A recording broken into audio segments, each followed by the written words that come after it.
Good afternoon and welcome to the meeting of the Audit and Accounts Committee, Monday 25th of March. I'll just do the housekeeping first. There are no fire alarms scheduled for this afternoon. Therefore, if the fire alarm sounds, please evacuate the building immediately. The fire exit is located at the rear of this room, there. Go down the stairs, out the door at the end, walk round and meet in the War Memorial Park.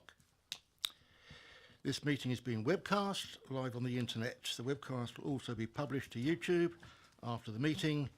Check with the officer for confirmation, get a nod. Please can all members and public switch their phones off or turn to silent. Councillor Jones, is that okay with you, or have you? Fine. I'll ask Councillor Jones because he has told me that he might have to dash off if he gets a phone call this afternoon. He's got a personal matter to attend to. So no comments on him dashing out. Thank you. Right, apologies for absence and substitutions. We do have some substitutions this afternoon. Councillor Potter is replaced by Councillor Grant. Councillor Harvey is replaced by Councillor Phillimore. Councillor Westbrook is replaced by Councillor Jones.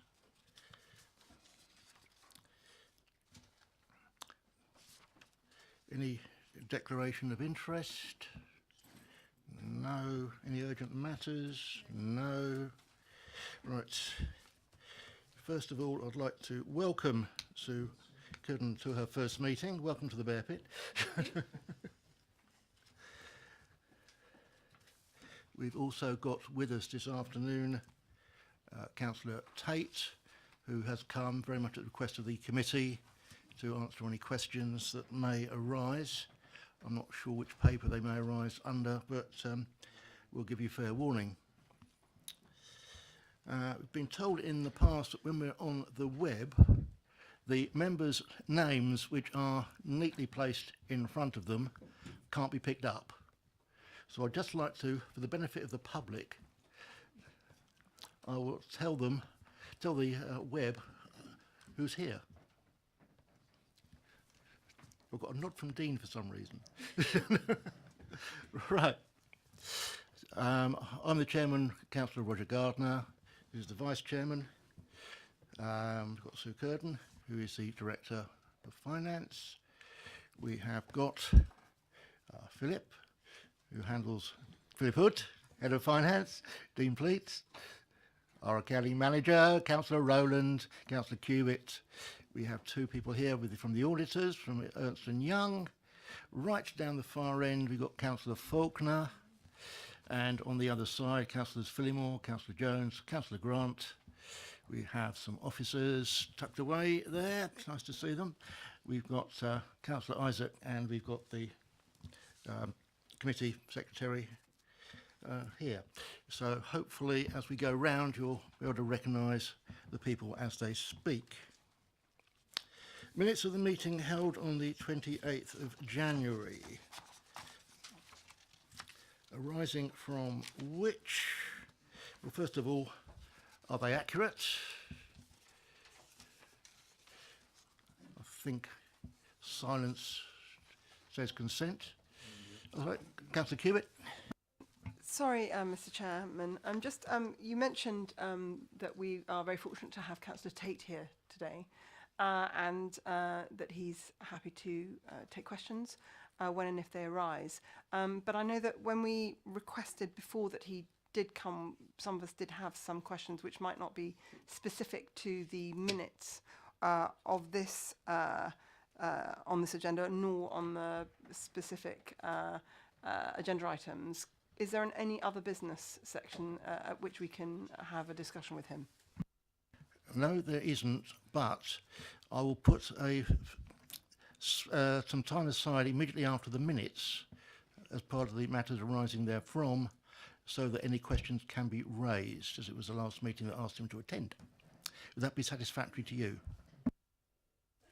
Sorry, so we can speak to him after the minutes have been approved? Is that what you're saying? After we've got through item 4, yes. Probably as part of item 4. Right, are the minutes accurate? Yes. Right. Now, a number of requests were made. And I know when we looked at the effectiveness review, there was some suggestion that we have an action tracker. Well, this is the action tracker because we just pick up the outstanding items, though I do believe there were still some outstanding from the previous meeting.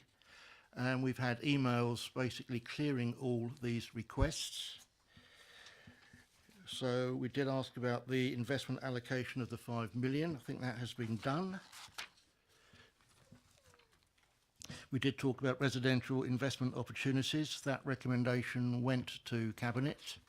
It eventually went through Council, and I think that has been taken into account now.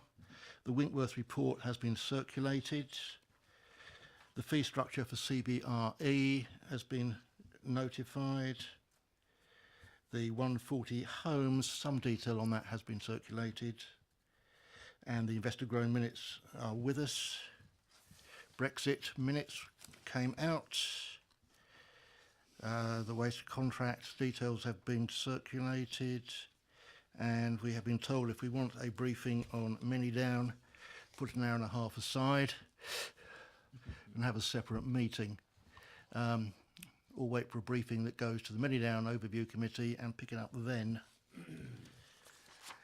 So I think with those comments, are we happy with to approve the minutes? Yes. Right, nobody thinks there's anything still outstanding? No, that's the good news. Right, Councillor Tate, if you'd like to come forward,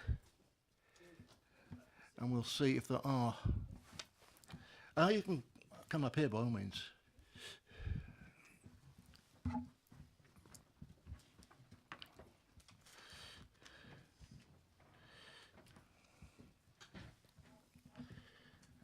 Right, questions for Councillor Tate that are not covered elsewhere on the agenda.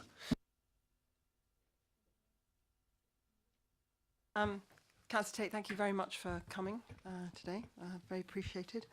Wondering whether you wouldn't mind just talking through the thinking on the new homes bonus allocations and the reserves.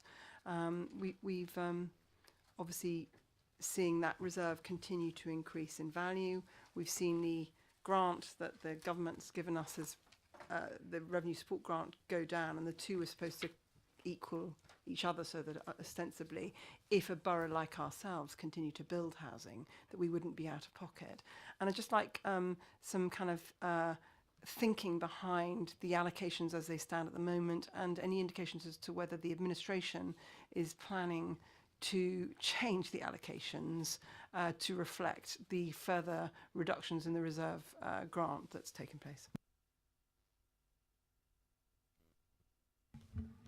The allocations are in line with previous decisions from Council and fit the requirements that we put in terms of the usage of new homes bonus to provide LIF and to provide some strategic reserve.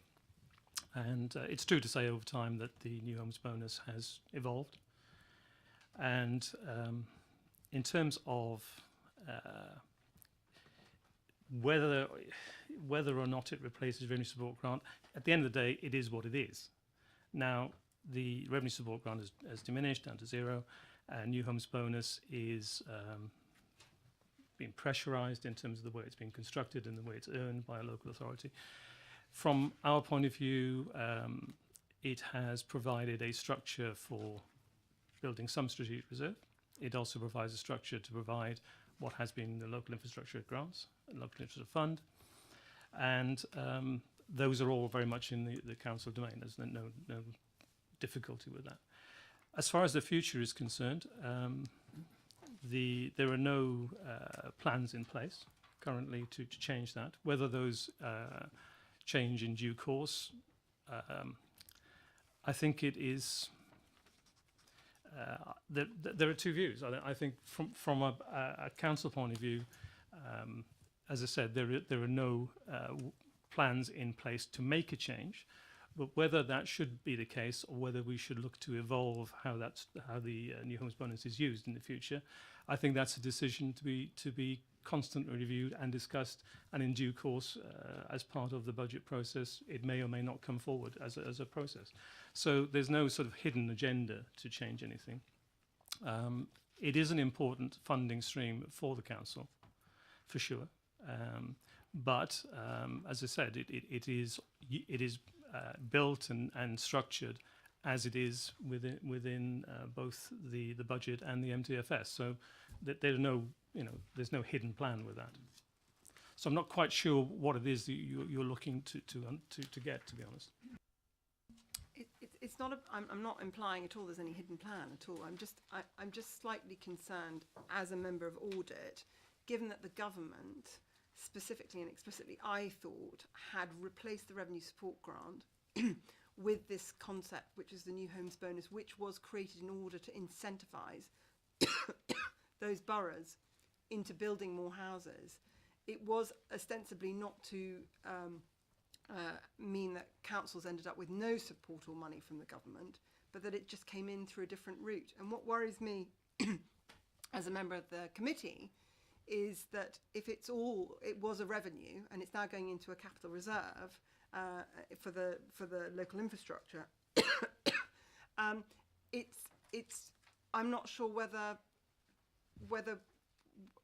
how that decision-making processes sits and lies with regards to us and the councillors, and the money that's supposed to be coming in that's running the council is actually going into a reserve account, which is going to be for capital expenditure, and I don't understand that. It's not a trick question. I just don't understand it. I'm not sure where the idea that it replaces revenue support grant is. I know, frankly, I mean, you may know better than I, but I know of no structure which says, no, we're not going to do this, we're going to do that, and therefore we'll look after it. As far as I'm concerned, the government revenue support grant has diminished, and a revenue stream has, in the past, been delivered to us, which is now diminishing or becoming more tricky. The new homes bonus is a funding stream which is available based on the delivery of housing for, as far as I'm concerned, local authorities to use as they see fit. And we've seen fit to deliver it in a certain way, and that certain way has been brought through the budget process, and any changes to that would be brought through the budget process in due course. So from the point of view of saying, well, one goes to the other, I don't agree with that. I may be wrong, but I don't know of anything which says there's an automatic, okay, so that's the way it's going to be. And when a funding stream, New Homes Bonus, has been created to the council, there are no strings attached. That's what it is. Do with it as you see fit, and that's what we are doing within the lines of the way it has been produced, both from, as I said, from the budget and the MTFS. Right, I can understand exactly what you're saying. I think that answers the question. In terms of the revenue stream that we were getting, it's irrelevant, but we do need to know what's going to replace it. Do you have any further questions?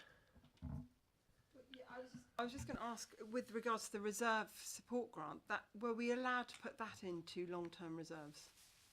I think, of course, we can. We can do anything we like with it. So that's not an issue. Next question.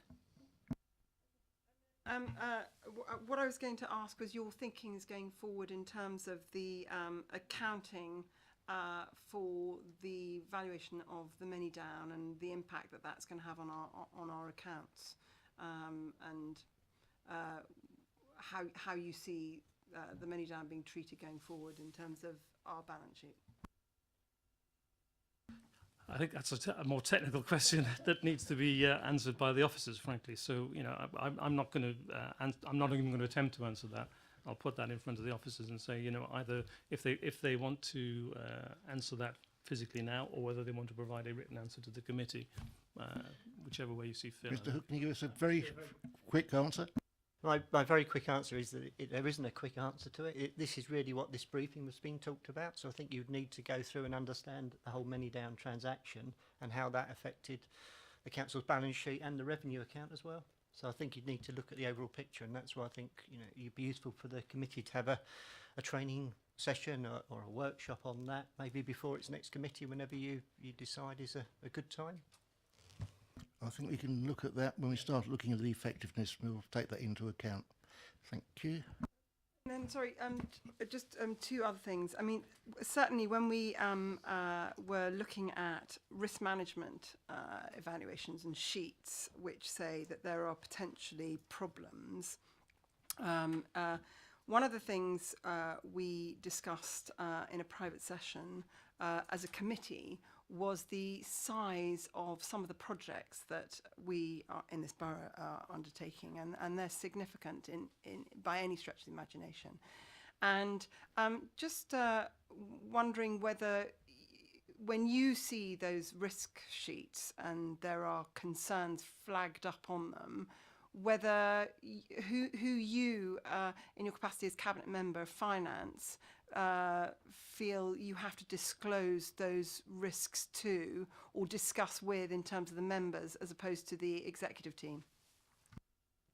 Well, without referring to a specific risk management sheet, I'm not really prepared to go. It's a sort of generality. If you've got a specific risk management sheet that you're looking at that we can be aware of, I mean.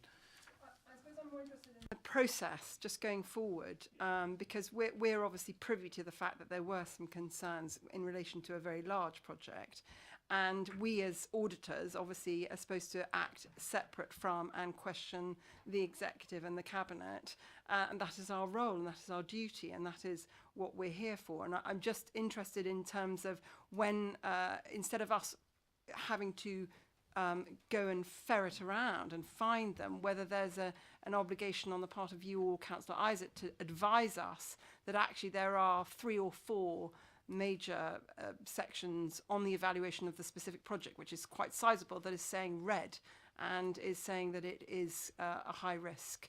And I'm just wondering when you would feel compelled to tell us in the audit team of the committee whether we ought to be aware of those risks. Well, again, I'm not quite sure how to answer this because we have a process where the risk analysis is undertaken and projects and risk is assessed on an individual basis. And unless there's a particular issue, I'm not sure how I can answer the question because the process obviously currently produces a risk report.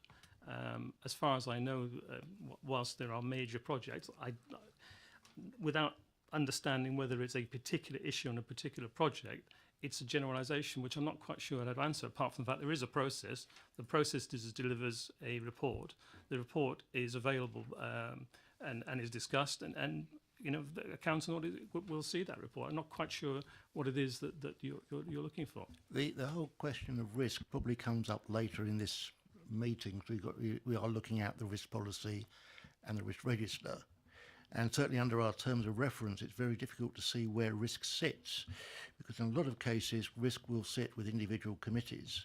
It will sit with portfolio holders. The risk process sits with us, but we need to have a look at our terms of reference to see just what does come to this committee. So I think that's probably all we can say at this stage. I accept that. And what I'm trying to, when we get to see these sheets and read fundamental problems, they're always for very small, minor issues. But actually, there are some very seriously big projects, Mr. Chairman, where we've seen the risk evaluations and there are red flashing lights. And at the moment, what I don't understand is why we aren't told about those fundamental risks. We're only told about the fact that paper clips haven't been counted properly. And that's where I have a problem. There's something Honestly, that's not working. I tend to agree with you, but can we look at that when we get to the risk paper? Can I just thank the portfolio holder? Thank you very much for attending and for answering my questions. I'm very appreciative. I don't know whether any of our other members have got questions. If any members dare ask a question. Councillor Tate, thank you very much. You may now cut and run. Enjoy the rest of the day. The weather out there looks gorgeous. And thank you very much for attending. Right, agenda item 5, the Property Investment Strategy Implementation Report. Anybody going to say a few words about this before we go in? Would you like me to just summarise some of the headline points? Just to, in terms of a general overview, out of the £30 million property investment strategy money, we acquired 4 investments last year. I've reported in the past that we were due to exchange complete on Ringway House. That went through in the Q3 2018. So this will mean that £14.5 million has now been spent on the 4 acquisitions, with £8.9 million allocated towards Eli Lilly deal at Basing View. We have £5.5 million remaining to be invested. We're currently considering commercial and residential investments inside the borough that the remaining money can be allocated to. Both Cushman and Wakefield and other agents are continuing to offer opportunities to us. In the hard copy of the property investment strategy, Cushman and Wakefield referred to 1 property that we looked at and turned down. And in that hard copy, it mentions that one of the transactions we're looking at, the reason why we turned it down was due to a planning query, when in fact it was a lease covenant that we were not keen on. So just to, on the actual final version that is circulated, it will reflect a slight change in wording. In terms of overall income, under Section 3 of the Property Investment Strategy, it set out a target to grow income by £1.7 million by 2021. This would be broken down £1.2 million from the £30 million original allocation for new purchases. And to date, we've seen income increase to 1.123 million. So very, very near to that target figure of £1.2 million. The remaining £500,000 relates to us working the existing portfolio. But if you take into account the potential Eli Lilly deal and the remaining money we've been allocated for new acquisitions, we should be able to comfortably hit that target of £1.7 million. Since the last time I reported, I referred to what activity at the malls. Retail obviously is, for a variety of reasons, has hit the press for a number of negative reasons, but we seem to be reversing the trend down at the malls. That's progressing quite nicely. I reported that we had a number of lettings in solicitors' hands. Suffice to say that in the malls, we've now had 3 deals now of exchange contracts. We've got a ladies' fashion shop, a men's barber's, and a health and beauty salon. They are now all fitting out. We've got 2 units left, and we're progressing in terms of trying to get those let. Lease renewals, WH Smith is signed. Argos terms are agreed for lease extension. Boots are in negotiation to renew their lease for the ground floor only, not the first floor. So we're carrying on with those negotiations. Moving on to residential, I mentioned that we had appointed Winkworth to monitor the residential market for potential investments, and that report was circulated electronically. I do have 3 hard copies here if anybody wanted to read them, but as I mentioned before, although not confidential, I've asked that the information is not circulated outside the council. In terms of other areas of work that we are spending a huge amount of our time, relates to the lease re-gears, the ground lease re-gears. Out of the 30 or so ground lease re-gears that we've been processing over the last few months, we've now got 3 re-gears at the point of heads of terms, and another 3 about to reach heads of terms. So we are making progress in that respect. Disposals, this has been the third and final strand of us progressing matters, but we're now at the point where opportunities are being looked at and identified, and we're now at the point where 3 properties are being prepared for potential sales.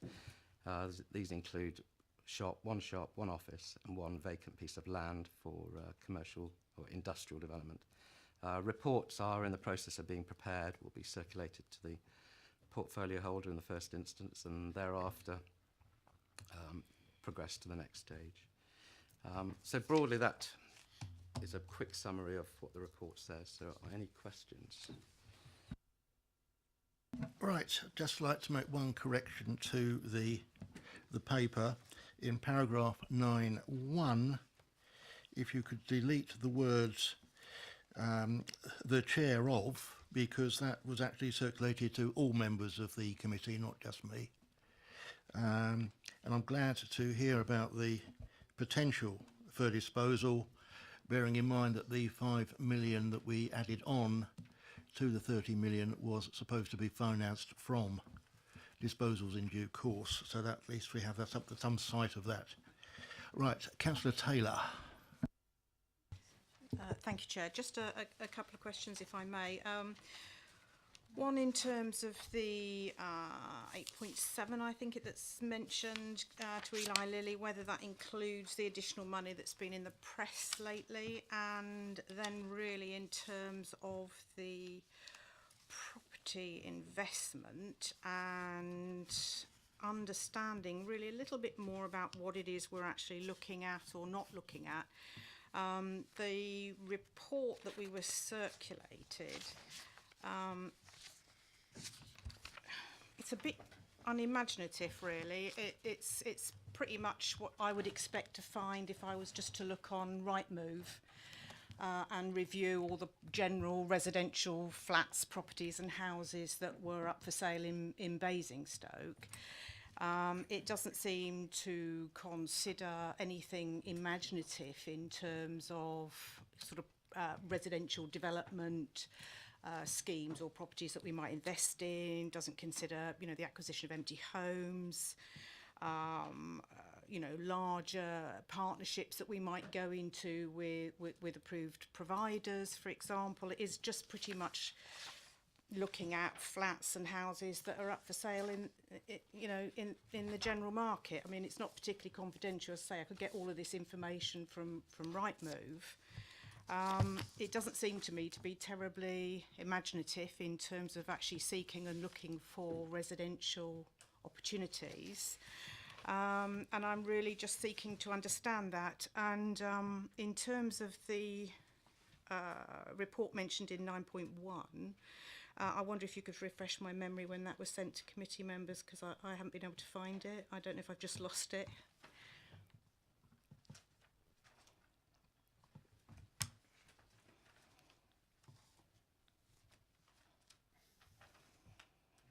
I don't think I've got the covering memo either, but I have got the report here. So it was basically an email that was sent out on outstanding matters, which I think came out early March. It was certainly one that I was having to chase up after the effectiveness review, because there were questions raised then about the fact we hadn't had them, but it follows shortly after that. Okay. We are promised a paper in June on housing generally, which will certainly be looking more at what is planned under the housing strategy, which is probably a better place for the imaginative. This is very much a matter of how we increase the property portfolio short term to raise revenue. Housing strategy that you're looking at, the imaginative side of it, will more likely be tied into the Manydown development and associated housing after that. But I'll hand over to Councillor Isaac to answer your questions. Thank you, Chair. So, just answering the first question about references made in the press, can I just ask the Council to repeat that particular question? Yes, in the Basingstoke Gazette and on online, there was mention of additional funding having recently been given to Lily's over and above what would probably gone on a top-up, as it were, and I just didn't quite understand that. I think it also referred to in the council papers for Thursday, Councillor Isaac, I think this is something we discussed earlier today. Yes, got you now. Okay, I'm tuning in now. So, as you said, this has been this was approved at Cabinet, and it's additional funding for the in order to enable the delivery of the new HQ at Basingview for Eli Lilly to proceed. There are some additional costs that have to be funded, and those additional costs to the tune of £1.9 million are going to be paid for in two parts. There's an additional £500,000 which is coming from the council, and 1.2 million, I think, from a grant, extra grant from the LEP. But I would, if I may, turn to Philip Hood, just because I may have got those figures wrong. But I think your question, Councillor, was whether that 8.7 million included the latest figure, and I suspect it doesn't.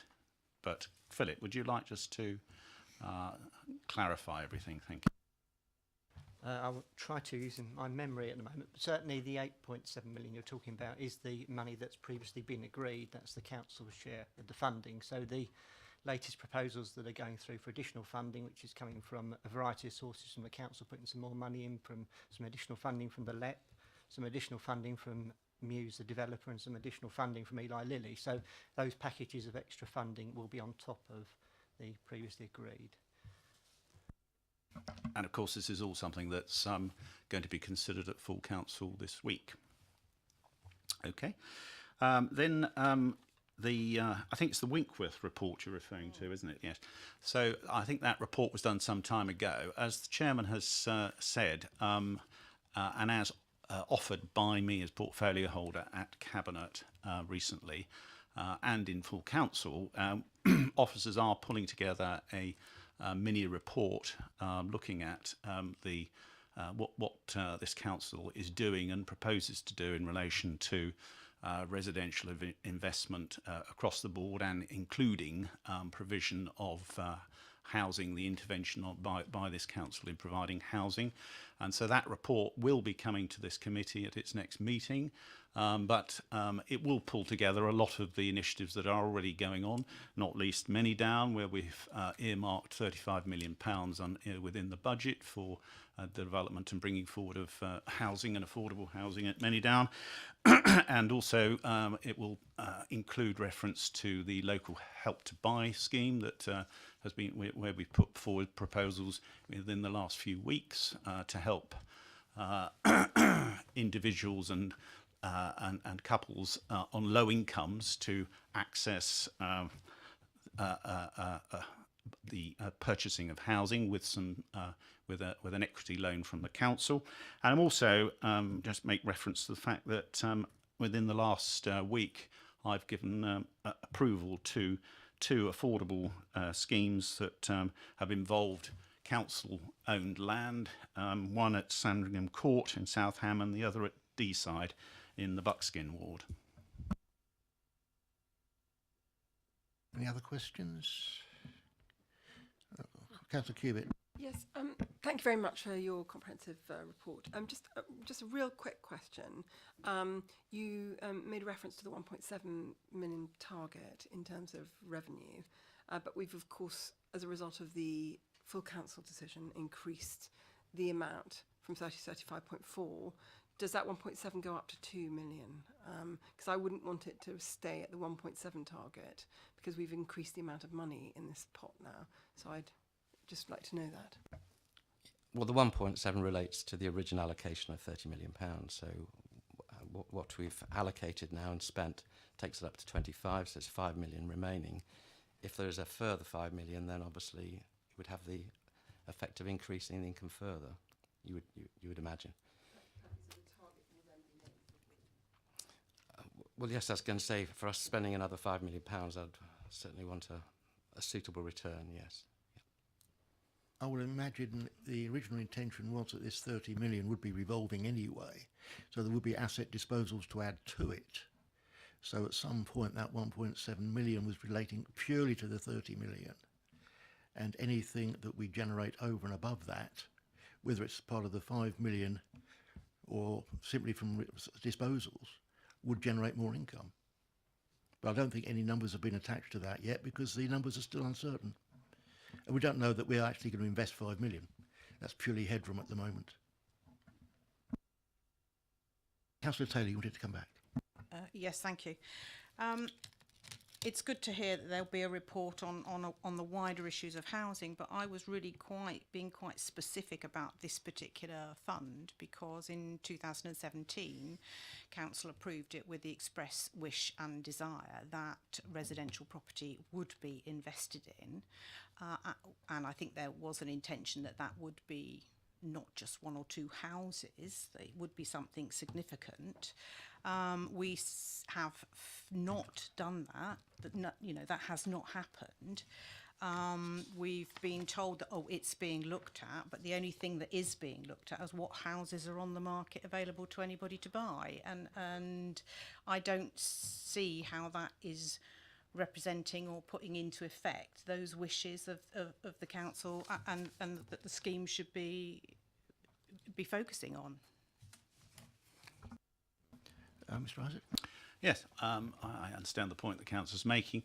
I would just confirm that the original purpose of the fund was very much a case of the need to generate higher returns on the money that we had available, and it's been most accessible, and that's been proved by the results we've achieved, that actually it's been possible to access commercial property and generate some very high returns as a result of it, not least the most recent one, Ringway House, where the return is 16.8%. So when it comes to fulfilling council's requirement that we invested in residential, that has been much less easy to achieve, and that's borne out by the results, or the lack of results.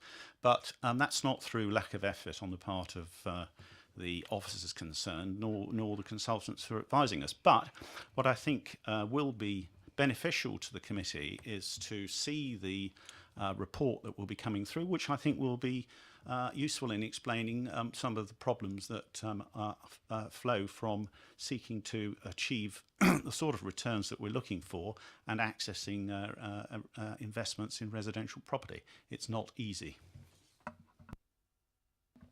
Anybody else?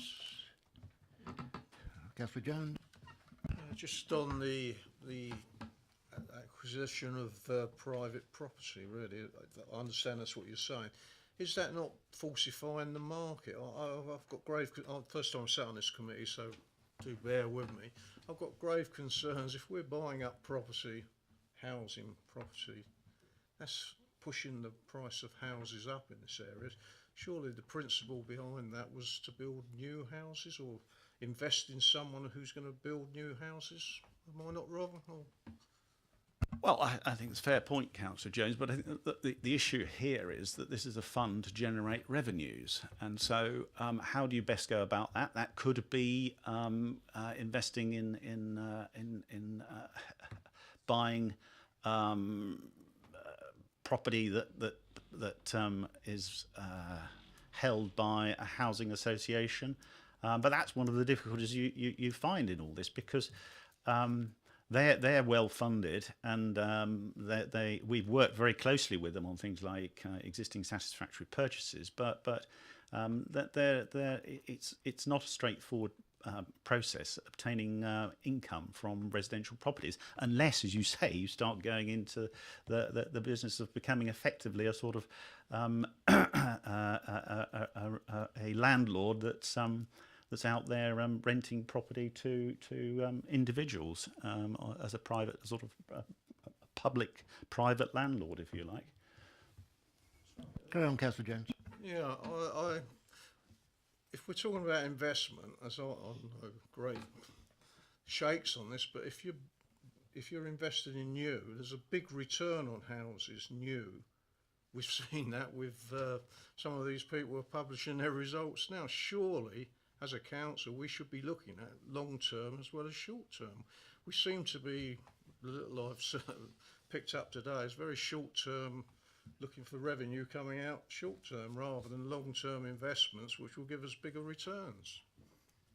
Yeah, I agree. But again, if I can come back to the point that this fund was there to generate higher revenues than keeping the money that we have in government gilts, and then to your point about providing housing, of course, absolutely right, and where's our best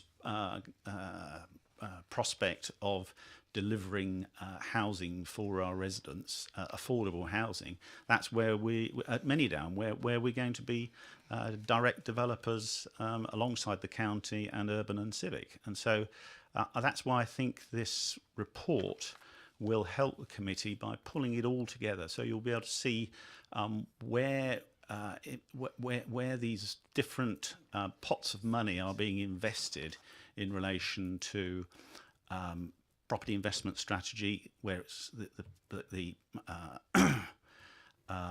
priority is revenue, and as a council, what we're looking to do in order to deliver affordable rented accommodation to our residents, particularly in relation to Manydown, but not exclusively in terms of Manydown. Councillor Jones, keep going. Oh, yeah, I actually disagree with you. I think you're very narrow-viewed on this. Yes, we all know about Manydown. We've known about it for donkey's years. I was there when it was first proposed and gone forward. But now we seem to, everything's revolving at Manydown. We're talking about revenue, so surely the amount of building that's been going on in Basingstoke this last couple of years, there must have been somewhere we could have invested prior to this. That's all I'm saying.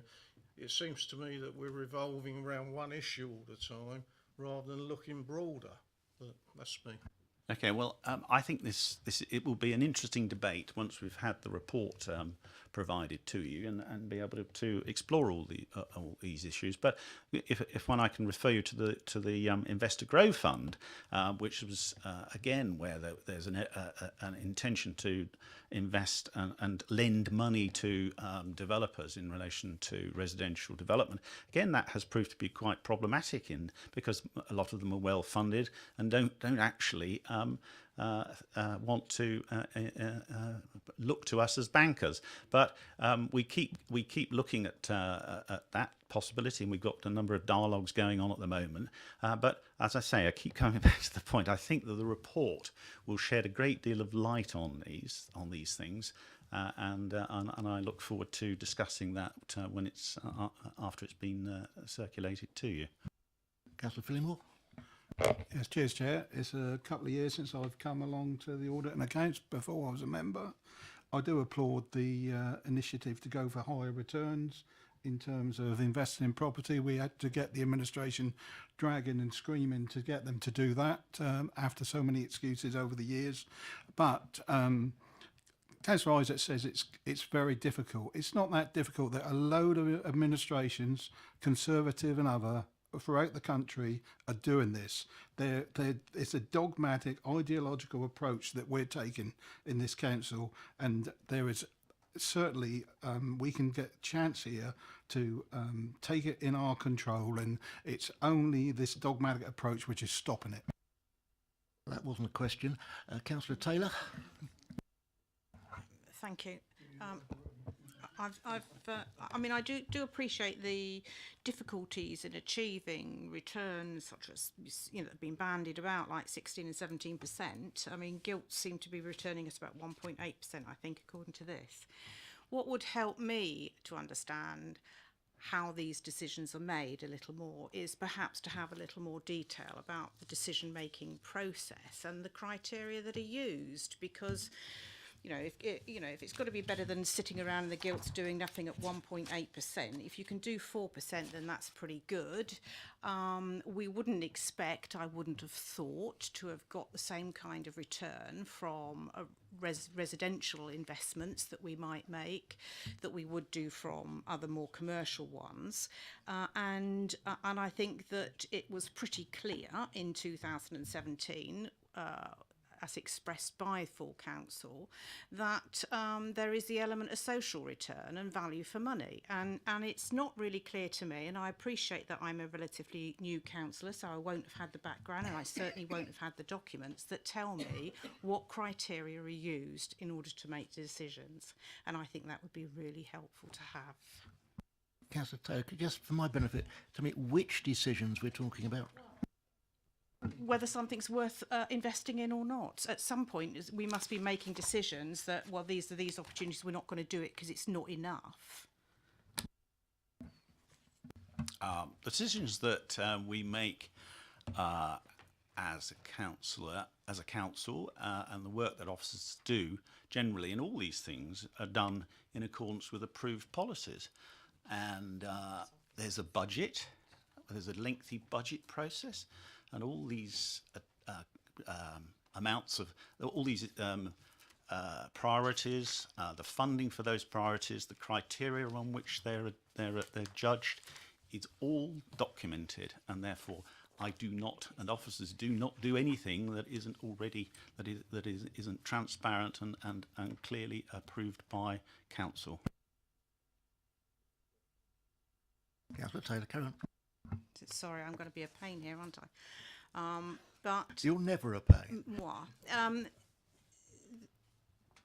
Just to quote, the outline brief is to research and identify residential properties, flats and houses within Basingstoke town and possible wider rural areas, which meets the council investment criteria, brackets being formalised, close brackets, and provides the investment team with potential leads and opportunities. So from this, it isn't formalised. I don't have a clue what is being applied, what decision process is being applied or value judgment is being applied in terms of residential.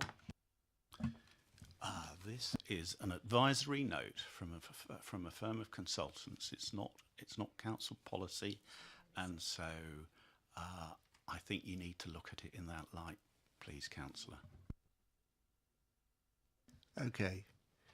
This is for noting and providing comment, which I think we've done. I think we can note it. It does say in the on page 3 that it is going to Cabinet. In fact, it isn't going to Cabinet. Cabinet only see this report half year and full year. This is just for us. Councillor Cubitt. So just one last thing, which is that at the back there is the review, the industry review, and if it's not going to Cabinet, who feeds into Cabinet the risks of the exposure to the commercial real estate sector? For example, it makes a reference in the Cushman's report to the fact that local authorities are the major player in the last 2 years, and the government might be about to introduce new legislation which is going to preclude a lot of local authorities from continuing to play in this market because they're not allowed to borrow. Possibly these are all being mooted in the press, and the impact on a market which has already seen 30% drops in value, if suddenly the major player, which is the local authority, suddenly disappears on the sector, that I would hope that goes to Cabinet, that they have discussions about that, or maybe they get that through you, Councillor Izard.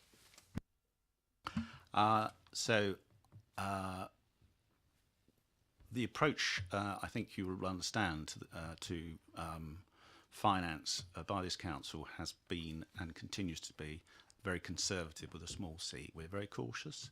We don't borrow. We're not doing what other local authorities are doing and spending hundreds of millions of pounds and borrowing that to invest in commercial property. What we are doing when we do invest is that we look at the opportunities very carefully, and I don't know where the idea that values have dropped 30% comes from, but what I would say to you, because I don't recognise that, what I would say is that we are very careful about the quality of the real estate we invest in, and also the quality of the covenant. So that what we're looking at here is that we're looking at expectation. You can't always, there's always risks in things, but there's an expectation that those tenants will continue in business and will continue to pay rents for us. So I think that's the first point I'd make. In terms of the general position in relation to our balance between property and gilt and so forth, I think it'd be better if that was answered by the Section 123 officer on this, because I think they'll be able to give you the reassurance you need on that particular point. I think that's gone to Mr Hood. Well, I can just answer briefly because this will be part of our medium-term financial strategy. So we will have to look every year when we're reviewing the MTFS about what the breakdown of our investments is in terms of how much is from treasury management, how much is from property investment, how much is from the investor growth fund, or from many down different sources of potential income that we've got. And there will be a consultation process on that strategy, and that will be, as we talked before, about risk assessed, looking at the different risks of the different areas when we're going to need the money from the different areas. So basically, I think the short answer to that basically is it's something that would be considered annually as part of the review of the medium-term financial plan and strategy. Okay. We note the report. Thank you. Moving on to agenda item 6, which is the Ingress to Grow Fund. And we have George Richards and Joseph Bassoon from CBRE to talk us through it. This report is recommended for noting.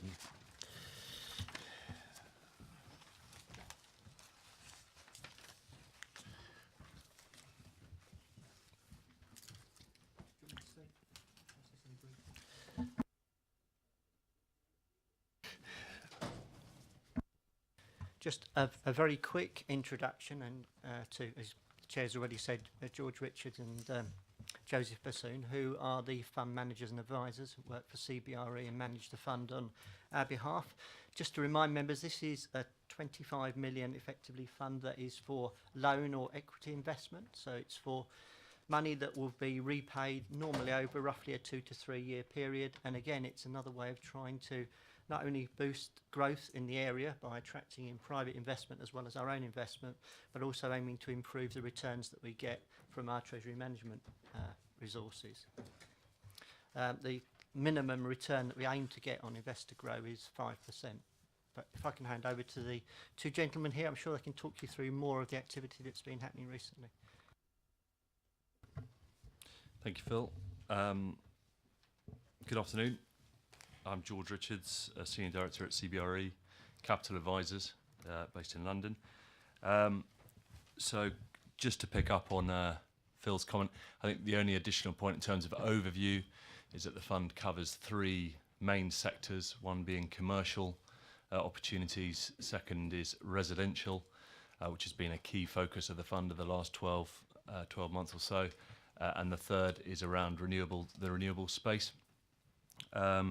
So what I'll do is just give you a quick brief update in terms of progress over the last, certainly focusing on the last quarter, and also then go into each of those elements in turn.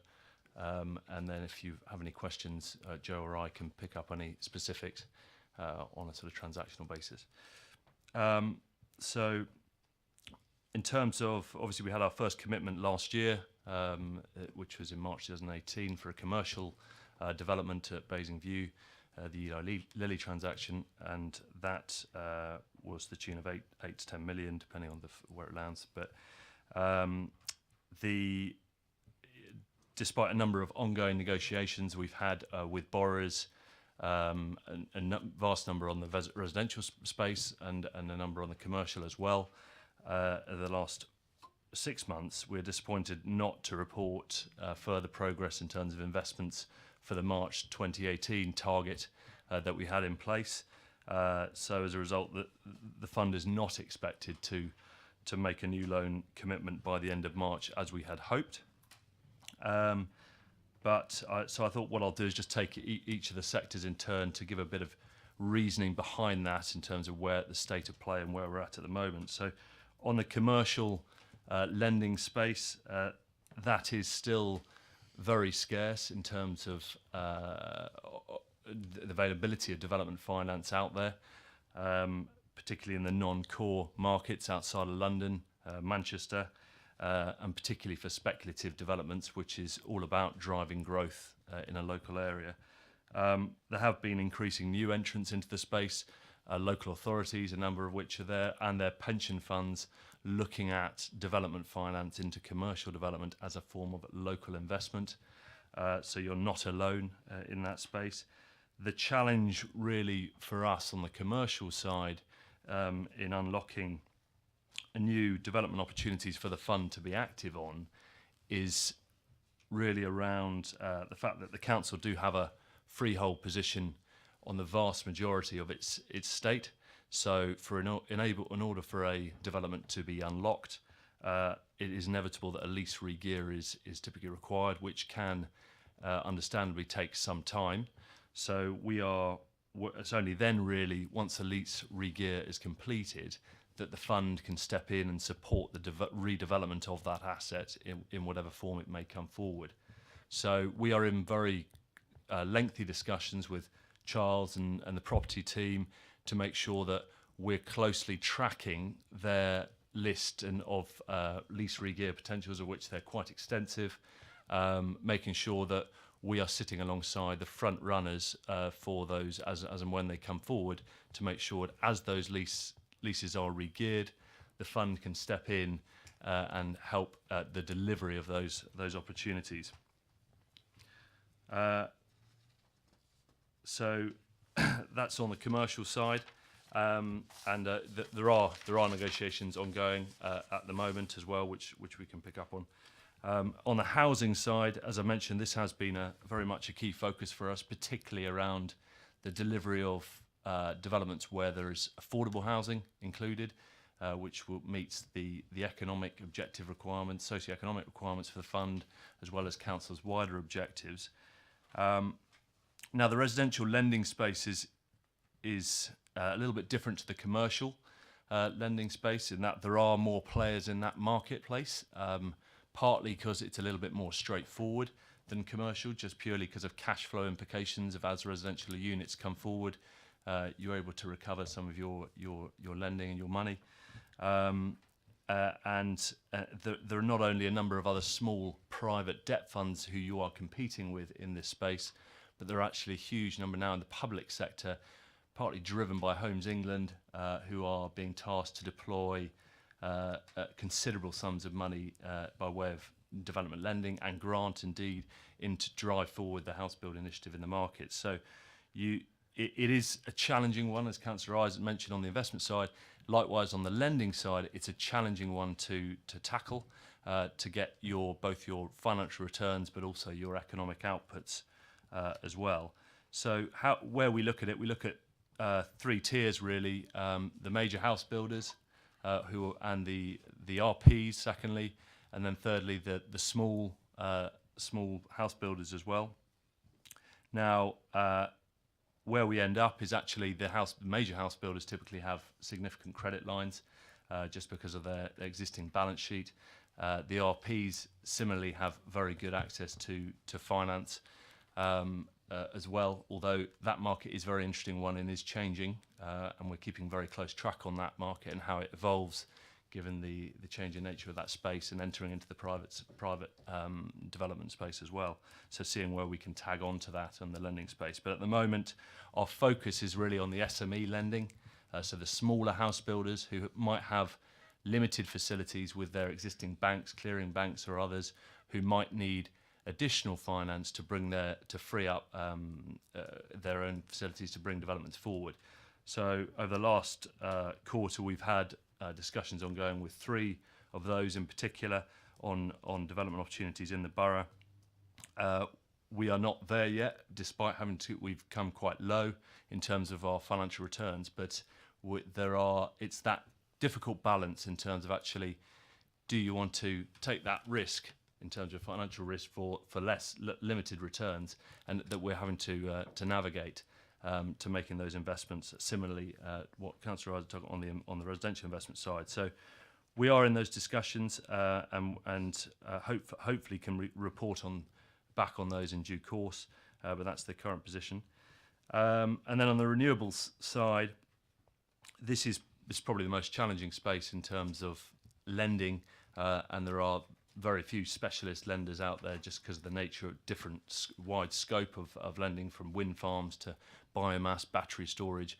Typically the banks would steer clear of these just because of the complexity. So there is an opportunity to look at that when you bring in the right specialists on board as an opportunity, and we have got a pipeline of medium to longer terms opportunities in that space that we are monitoring actively as well.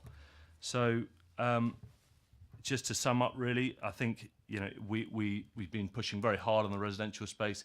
Disappointed not to have more to report at this stage, but we are continue to be in active discussions. And likewise on the commercial space, we are hopeful when the re-gears come through in the short term that we'll be able to move those forwards as new development opportunities as well. So I think the biggest challenge really is the supply side on opportunities, but also it's actually doing the right transactions for the council on a risk-reward basis, particularly on the residential side. So that's probably all for in terms of update. Welcome any question. Well, I'll start off. This fund has been in operation now for 2 years. In 2 years, we've only actually completed one transaction, which was Eli Lilly, which we'd probably have done anyway. We've talked about the NHS estate, which is going to be a longer-term investment, which is not the purpose of the fund. Are we really flogging a dead horse with this fund? Certainly. Thank you. So we haven't completed that funding yet to Eli Lilly because it's conditional on the completion of the pre-let to Eli Lilly, which is nearly there, and in fact work has started today on site in terms of the enabling works. But so I would be very, very surprised if that doesn't if the pre-letting to Eli Lilly doesn't complete. But to be accurate, as I know you like to be, Mr. Chairman, that money is committed, not actually allocated yet. But yes, you make a fair point, and as the portfolio holder with the responsibility for this, alongside senior officers, if we don't fairly soon manage to allocate some of this money, then we'll have to have a rethink. And all the officers and CBRE know that we can't go on. You know, the money is still earning a return through Treasury management. So let's be clear that it's not just sort of idling there and not earning us any return. But it's not. We're not achieving what we wanted to achieve. I think there was always an understanding that to get ourselves into the marketplace as a lender would take time. But I'm very conscious that that it's about performance, and if this money is not wanted where we thought it was, then we'll look to place it elsewhere. Thank you, Chair. So, could I ask what approaches you've made to the SMEs, and so I can try and understand where you're failing?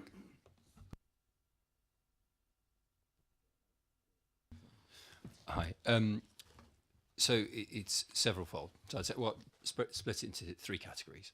Number 1, through the officer team, and whether that's, so for example, some of the planning officers attend the board meetings, and we work very closely with the planning officers to understand where developments are, and therefore to try and speak to developers at the right time, because with financing it's critically important that you speak to a developer at the right time. Secondly, through our own internal network of agents, whether that's within our organisation or out within the local market around Basingstoke or surrounding Hampshire market where there might be interest in Basingstoke. So where there's land being transacted, to speak to developers before land is transacted, and therefore make them aware, because a lot of it comes down to awareness, make them aware of the Investor Growth Fund and therefore the spectrum of possibility for that developer, and also the willingness and support for residential development in Basingstoke and the right development. And then lastly, through existing contacts that we have directly with developers in and around the UK. But that's not worked, has it? To date, no. But to pick up on a prior comment on, and this is sort of linked, I think, in terms of supporting development. We manage a fund or I manage a fund in Sheffield and the wider South Yorkshire region, and that took 3.5 years for the first commitment, and that was in an environment that was it was a larger geography, and arguably there was probably even more demand than I think that there maybe is in Basingstoke. That's not to say that there is not demand, but even more demand. Where the private funders wouldn't even touch some of the schemes that were in the local market. So I think in short, no, it hasn't worked. But we have a couple that we're hopeful for in the next year. But it's something that unfortunately property sometimes moves at a glacial pace. Sorry, just one more, please. Could you remind us what your flat fees are, please?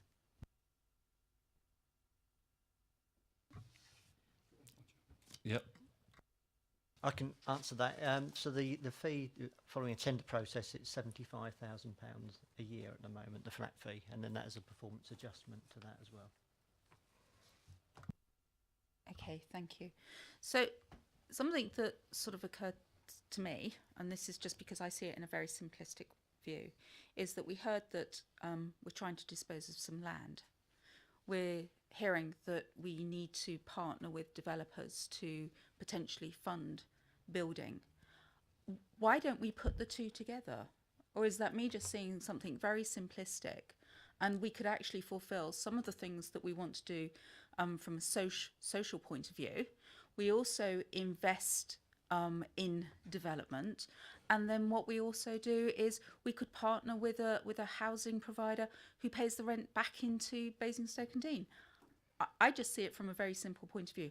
I'm sure the portfolio holder will tell me it's not as easy as that, but it just makes more sense. If we're not using the money today, why can't we do something like that and be inventive?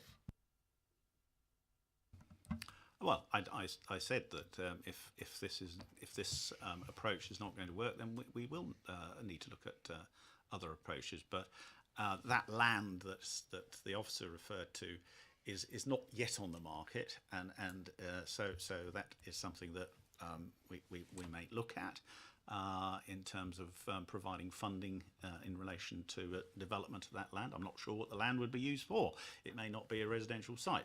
But the other point to make is that we are, and there's a long history of this council making available land that it owns to enable the development of affordable housing. And I mentioned earlier in my remarks that I've signed off two in the last couple of weeks in Sandringham Court and in Deeside. So that's sorry? That was owned by Hampshire, not Basingstoke-on-Deane. Well, there was. I don't know, councillor. I don't know the detail, and I can look at the detail. But there was. It required Basingstoke-on-Deane Borough Council to enable that to happen. I think we must have had some freehold ownership or something. So I'm sure that it wouldn't have come to me if Basingstoke-on-Deane wasn't a critical party in enabling that development to take place. Councillor Faulkner. Yeah, thank you, Chair. Yeah, following up on your point, Chair, just reflecting on the context, I've been on this committee coming up for 5 years, and we were always saying for a couple of years that the returns we were getting on the first one was £192 million of liquid cash and investments. The returns weren't keeping up with inflation. So hence, over the years, we had a policy of the Invest to Grow property investment strategy, many down, which then took 90 million out for these investments. So in the overall context, the Invest to Grow fund is just one initiative within that overall effort to get better investment. So the question I have is that, 2 years downstream, we set up an investment fund, but that's got an overhead for officers and an overhead of an external consultants, etc. And some of the stuff that could be done without the fund, in normal council activity. So at what point and what's the process with Cabinet where a line is actually drawn and it's looked at saying, are we flogging the dead horse? We should now review this, stop it, do whatever, as opposed to, I spent my life in sales and sales director in the IT industry. And at the beginning of the year, you've always got the prospect list that's always so wonderful. Half year, it's starting to drift, and a year later, it's gone.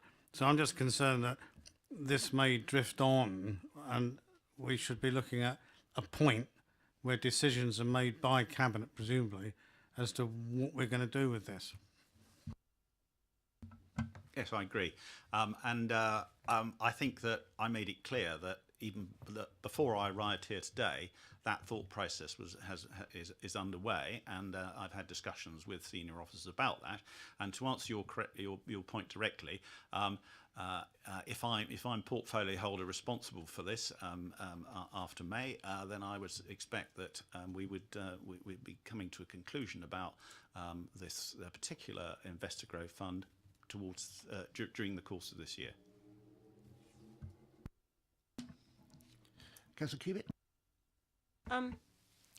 I wonder, because we're very good in the borough at doing these big kind of marketing efforts for getting younger people to come into the system, help them to buy housing, or spread the word on a number of issues. And I wonder whether we've been as effective in terms of marketing this product to all the SMEs in the area. That I mean, I just wonder how much time you've spent, whether you've had trade fairs, you know, whether you've gone to meet all the mid-range building companies in the area.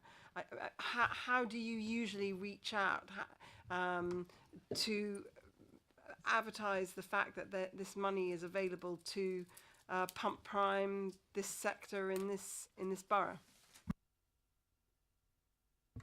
I'll just pick up briefly, and then Joe can pick up on some of the detail in terms of our approach. But we have a very clear list in terms of working with your affordable housing team of exactly the opportunities that are coming forward in the borough that fit the criteria for the fund. So we know exactly the developers to speak to, at what point in time they have that planning provision in place, and we'll be looking for finance.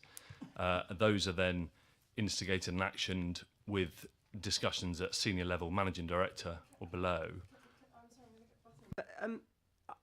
Just declare a little bit of interest. My husband and I run a building company, and it sounds to me like you're speaking to them late. I mean, you keep on saying this space is over marketed, or there's too much finance around, or the banking industry is fulfilling this space that you're pitching, and all this language. But the reality is, if the affordable housing team's already seeing the development, you know, that's too late. I mean, you know, the chicken's flown. I mean, I don't want to teach you how to suck eggs, but it just sounds to me that if you're totally reliant upon our officers to get you the leads, it's never going to happen. Because our affordable housing team is not here to identify issues like that, if you want my honest opinion. And you're the experts, and you should know who the major players are here. And we've got Svenska Handelsbanken, who's a big bank, who's a big provider and supporter of real estate financing, as are all the other major banks. And it just seems to me like we need to be a bit more you need to be a bit more proactive and not reactive. And I'm a little bit confused. So I would say that a lot of what we do actually is try to be quite targeted as well.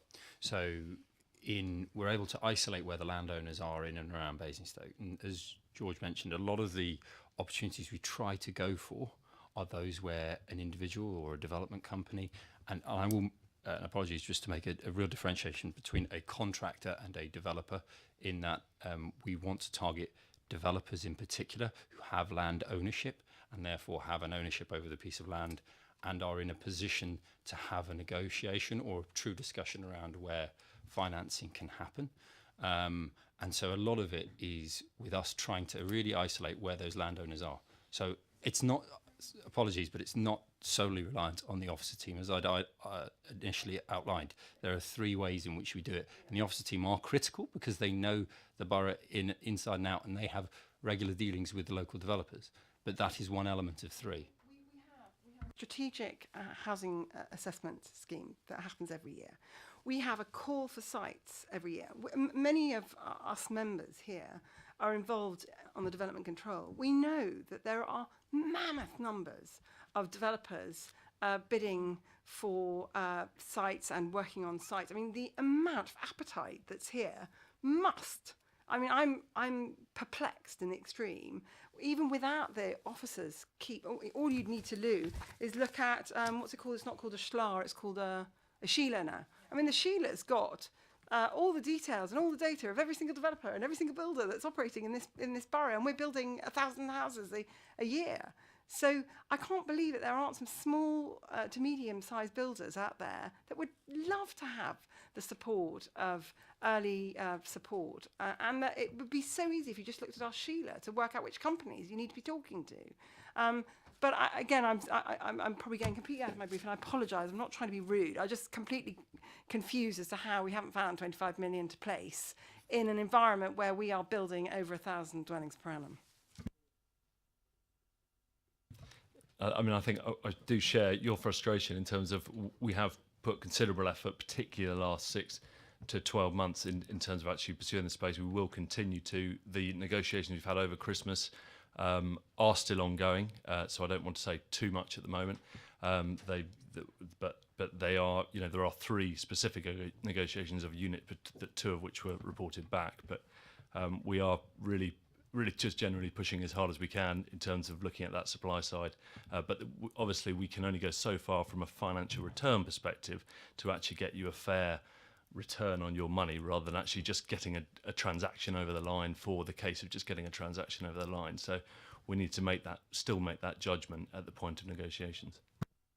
Councillor Jones. Chair, just on that topic, are we asking these small businesses, are the terms onerous? Is that one of the reasons this money's not being picked up? Because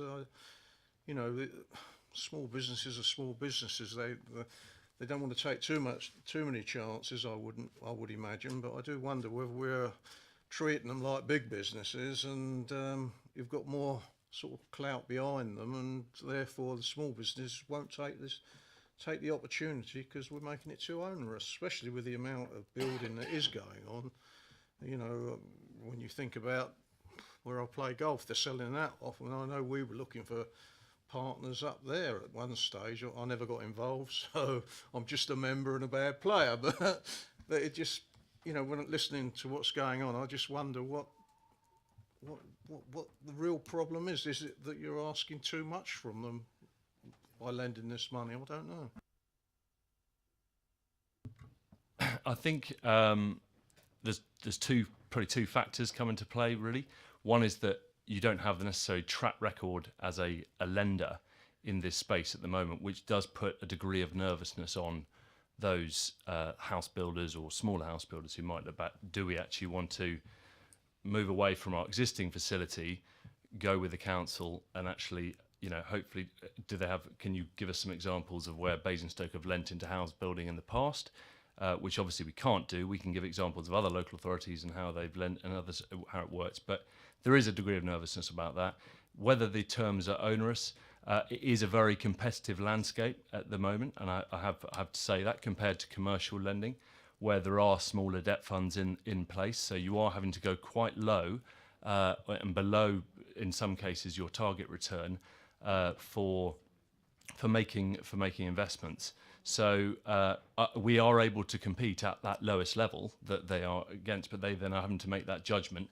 Do we stick with our existing lender, or do we jump ship and go with Basingstoke, who haven't necessarily got the track record, but it would be a great relationship to have? So we are, you know, it's a fine line to jump, and we can only go so far before becoming, you know, state aid. There's a state aid risk in terms of actually you're lending at rates that are below the market would generally lend.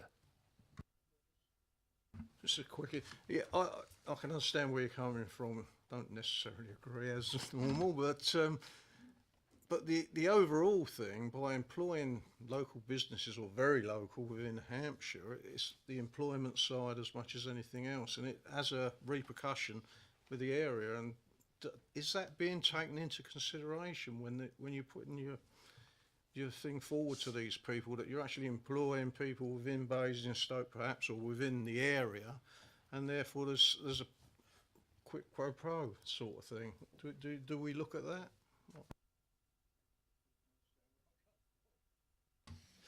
Absolutely. So there is one within the 3 projects that George has mentioned, where actually this certain individual would have struggled elsewhere, and therefore there's a really compelling case for Basingstoke to lend to this development, but also in particular some of the added benefits around affordable housing, local employment, and also developing an area that arguably needs the housing. So certainly it isn't, when we're presenting to the officers, there are several aspects of it, and that certainly forms an aspect of our SWOT analysis, if you will. Councillor Taylor, I saw your hand. Thank you.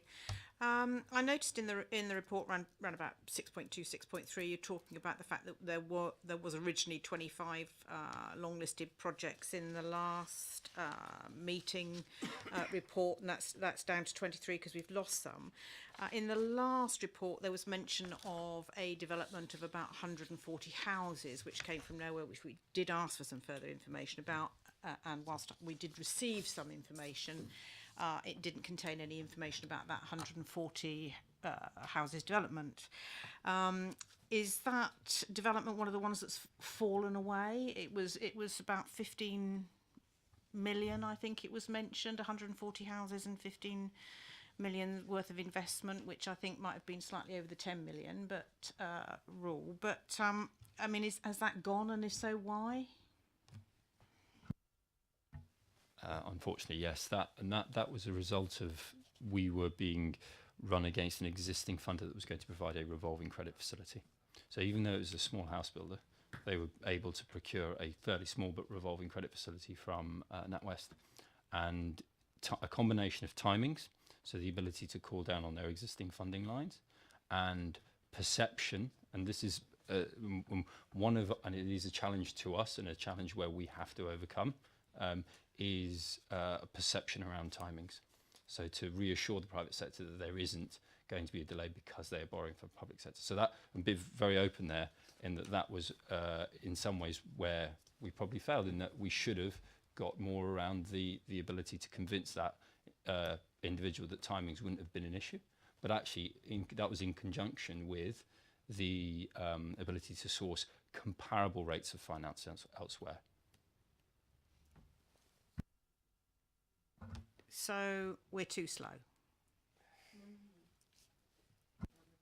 I would say it's a perception. That's a perception issue, which you often do come across, and that can be overcome. But in some instances like this, there was no ability to overcome it.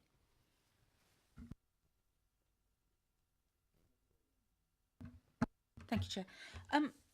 I think it would be really helpful, given that we've just heard that that opportunity went away because of a timing issue, that perhaps an overview of the engagements that have been done over the last 2 years, of what has been brought forward, especially around the housing, what the issues were, and where it was either lost or the perception was wrong, etc.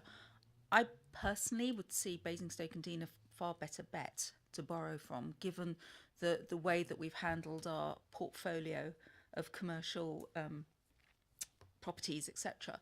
And I have a hard time understanding why we wouldn't be a very compelling argument for a small builder to come to, myself. But I think maybe that if that's okay, if we had something like this, it would actually help us have a bit more of an insight in terms of what you're doing, where you're engaging with people, and what the outcomes have been. I think a lot of this is going to be commercially sensitive, so if it came back to us, would it be a pink paper?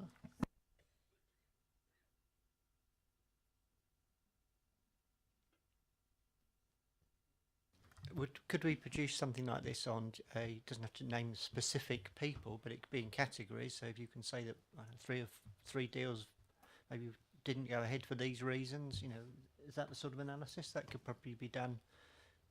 Would you be happy to provide that without being commercially sensitive? Sorry, but Roland. Sorry, but we are talking about money that we want to invest, and we would want to know the detail of what would happen. So I would like to see the detail, given that this fund hasn't been producing, hasn't been used. I therefore would like to request it on pink paper, please. Mr. Hood? I just have to refer to George here about whether he'd be able to put on pink paper the names of developers who've come confidentially to a fund for confidential discussions and then circulating those to members. I don't know what experience, what your view is on that. I'd probably have to take it away. I'm not familiar with the pink paper process or what that, the risks associated with that are in terms of release of information. Pink papers are confidential. They are discussed in a closed session, so it's not webcast. It's only the committee will see this. I suppose I said I'd probably just have to discuss in terms of, freedom of information is something we have to be hugely wary of, and local authorities, we act on behalf, generally have their own protocols for that and how that works. So, outside of this, within this forum, it's probably difficult for me to comment. We can certainly provide an update in terms of building on the discussion today, in terms of the residential market and the discussions today and what the risks and the outcomes and why. But going into specifics of negotiations, Okay, I think we've got an action going forward for Mr. Hood to look into this and see what can be redone and come back to us. Sue, would you like to comment? I think there is actually a GDPR issue with us providing commercially sensitive information. I think we'd want to check it internally first before committing to that. Oh, I think that probably just reflects my last comment, which was, can you please take it away and come back and let us know what can be done. Councillor Rowland? Sorry, just for clarity, it isn't about building on what we've talked about today. It's looking about the engagements over the whole period that you've been responsible, and it's the engagements. And even if we have to go to builder X, builder Y, etc., but that detail, and to understand the engagement process and what's happened with that, because obviously there's been a failing. It may not be a failing, but there's certainly something that hasn't happened. Councillor Taylor. Sorry, I think Councillor Rowland is quite correct. We can anonymise in the context of, client 1, client 2. That really doesn't matter. GDPR doesn't relate because they are in fact companies, not people, and GDPR relates to people. Although there may be commercial sensitivities, that's a different matter. We do have a process for that, and I am a great believer that there should be nothing that is secret from an audit committee. So I just think that we can do it, and I think we can do it by anonymising the organisations. I think what we're looking at is the processes and what is it that makes these things not work out the way we would like them to work out, and what are the lessons to be learned. How do we rebadge? Do we create another product, or do we not want to be that kind of product, or we just pull out from it together? And I don't think you can do that unless, as Councillor Ronan says, you look at those lessons to be learned, and you look at them in the round, and so I think they would be very valuable, and I think it's eminently doable. I don't think there's anything at all to stop us from doing it. That would be my point of that, and certainly GDPR does not apply. My last point would be on 2.3 about the contract, 12.3 rather, about the contract fees in terms of being adjusted up and down in relation to performance, and is that adjustment happening or will happen? I can't say. Yes, it will happen. It's part of the contract that's there, and there was details of that were provided in the update that went round to all the members.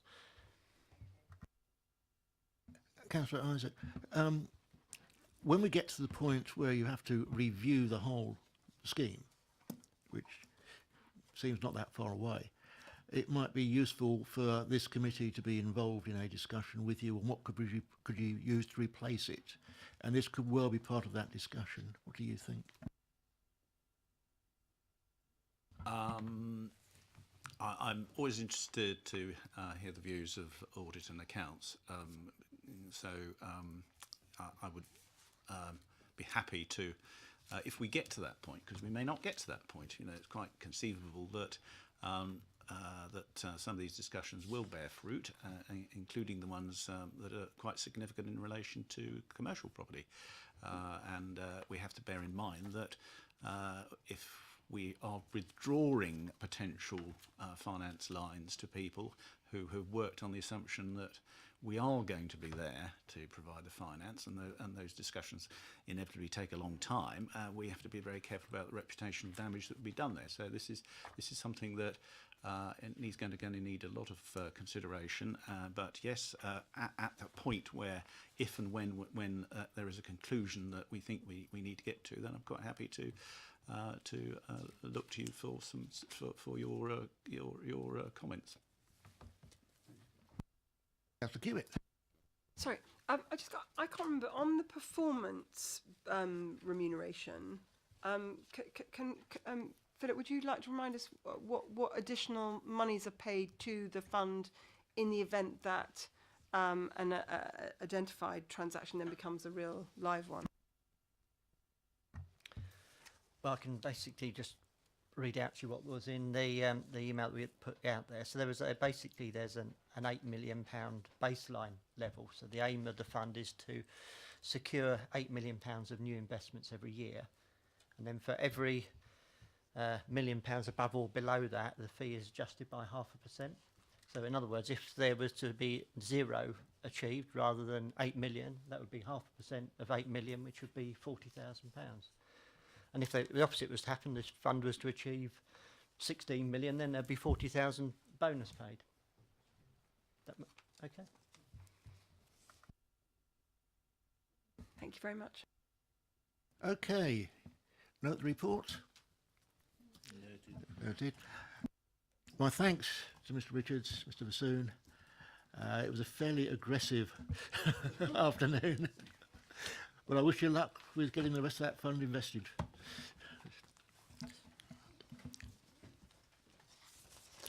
Right, agenda item 7, Treasury Management Monitoring Report. And over to Mr. Pleats. And welcome back. Haven't seen you for a while.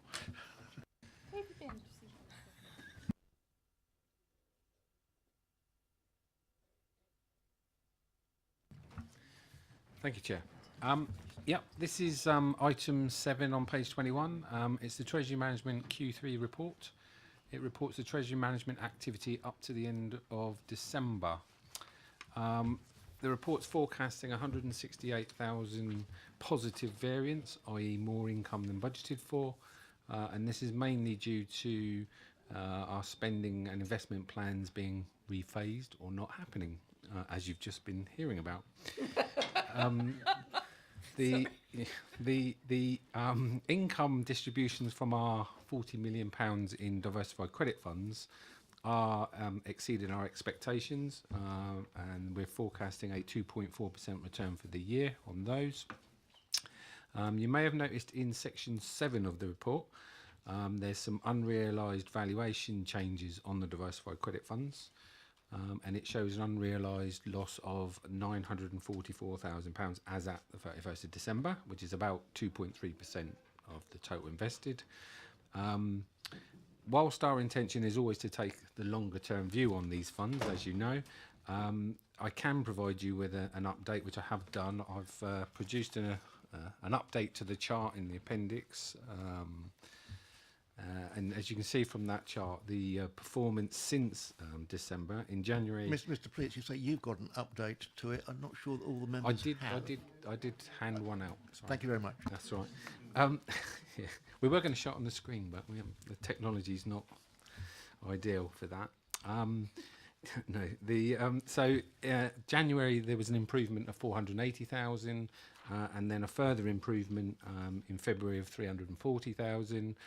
So that 944,000 is now about 120,000. So it's a significant bounce back, and hopefully it will continue to move in that direction. But I think the focus really on these particular funds is to look at the total return. We're aware that the value of the funds, the capital value, is going to go up and down, as you can see from those charts. But really the focus should be on the total return. If you look at the benchmarking in Appendix 4, which is on page 38, that gives quite a good picture in terms of the in-house managed part of the portfolio continues to perform well. That's the chart at the top, showing that we're one of the highest returns and with one of the lowest levels of risk. being taken. The externally managed part of the portfolio shows a sort of below average return, but again, it's a very low level of risk because this is the money that hopefully at some point we will be investing in those alternative investment strategies. So we can't afford to take too much risk with it. So if you've got any questions, I'd be happy to take them. Right, report is for noting, but any questions on it? It's fairly similar to what we've seen in the past. It's a satisfactory situation. Note the report. Thank you. Oh, Councillor Phillimore. I'm just going back to what you said there, Dean. The fact of the matter is, we're doing better internally than the consultants we pay. Is that the fact? Our return is 2%. The diversified credit funds are returning 2.4%. They're totally different things, and you can't really compare what they're doing and what we're doing in house.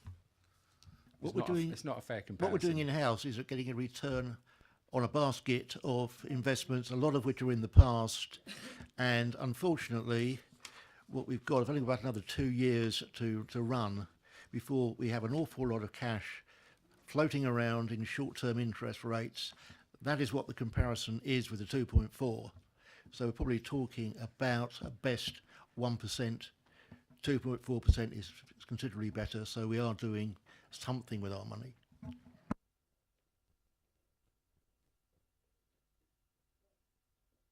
Note the report. Noted. Which takes us on to number 8, which is the accounting policies, changes to the statement of accounts for 18-19, and over to Mr. Pleats again. Thank you, Chair. Item 8 on page 41. The purpose of this report is twofold. It's first to note the accounting policies that we're going to publish in our statement of accounts for the coming year. And it's also a heads up on the possible changes to the statement of accounts. In terms of the accounting policies, the Chief Finance Officer, or Section 151 Officer, is responsible for selecting and setting the accounting policies. They are largely prescriptive. They're set out in the Local Authority Accounting Code of Practice, which we have to follow. There's very few changes. I've highlighted in Appendix 1 where there's any changes. It's very technical. I'm not expecting you to understand them. And we will be providing some training on the statement of accounts, including the accounting policies, prior to the draft accounts being ready at the end of June, at which point I can, if you're really interested, I can provide you with a more detailed explanation of the policies. In terms of the main changes to the Local Authority Accounting Code of Practice, they mainly relate to the introduction of IFRS 9 on financial instruments and the potential impact that those might have on the way we account for some of our investments. Table 1 on page 44 shows the sort of main accounting changes as a result of the introduction of IFRS 9. When they were consulting on IFRS 9, there was potentially going to be a major issue for local authorities in terms of the way that we have to account for the valuation gains and losses on pooled investment funds. Potentially those any ups and downs would need to be taken to the income and expenditure account during the year. But since the consultation, the government have issued a statutory override, which basically means the normal accounting that you're used to of us having to put it into the I&E account and then reverse it back out again will apply, so there's no impact on the general fund or the council taxpayer. So that's all I had to say. So if you've got any questions. Councillor Cubitt. Yeah, hi.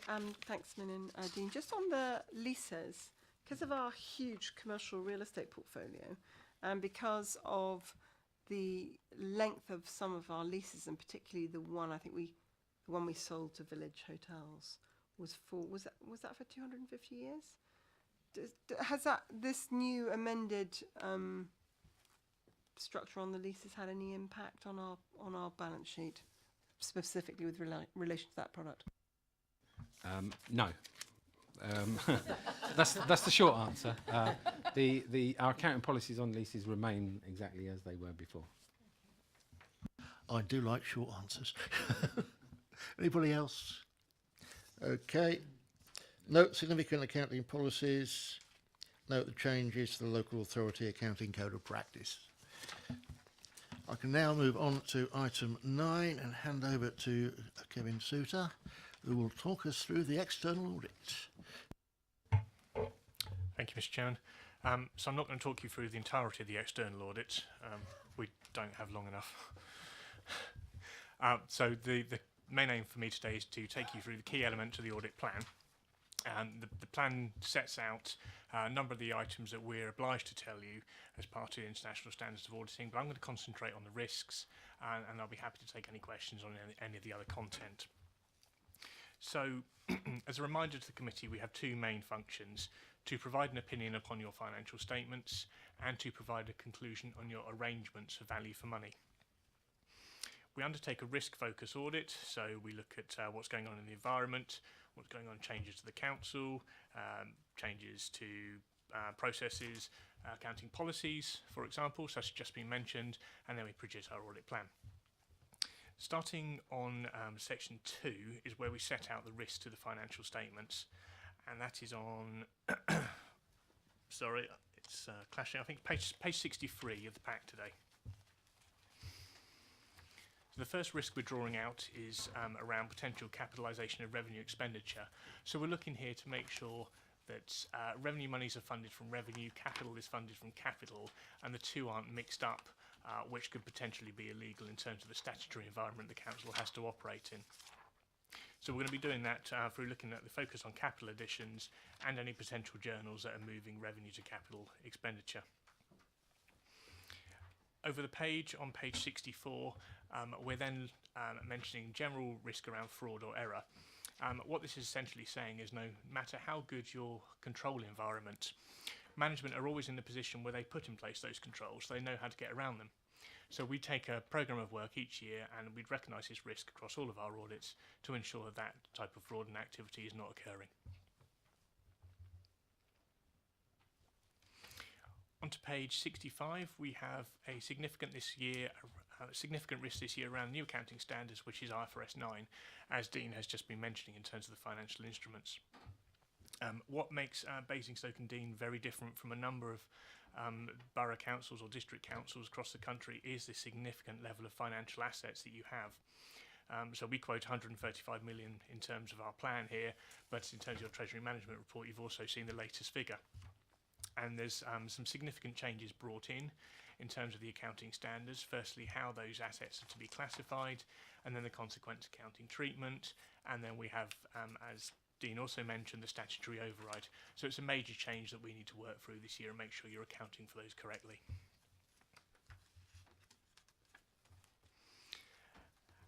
And then over the page on page 66, we're setting out two areas where we focus our work because they are other significant areas in terms of your balance sheet. So the valuation of your land and buildings, which includes property, plant and equipment and your investment properties, and then the valuation of your pension liability. Both of those areas involve significant sums of money, significant estimation techniques informed by specialists that are employed by the council, and we need to make sure that those specialists have the right qualifications, they're making the right assumptions or reasonable assumptions, and that those are then being reflected in the accounts properly. So that's the focus on the work in those two areas. And then finally, for the financial statements on page 67, we refer to another accounting change this year that's been brought in by the CITFA code, which is a change from IFRS 15 in how you should be recognising revenue in contracts with customers. We think this one is probably less likely to involve any significant changes to your statement of accounts, but at the time of our planning, the officers hadn't gone fully through the process in identifying the potential risks and applications, so we've raised it as a risk, as we do need to go through that process and satisfy ourselves that the work you've done to assess the impact of that standard is comprehensive and accurate.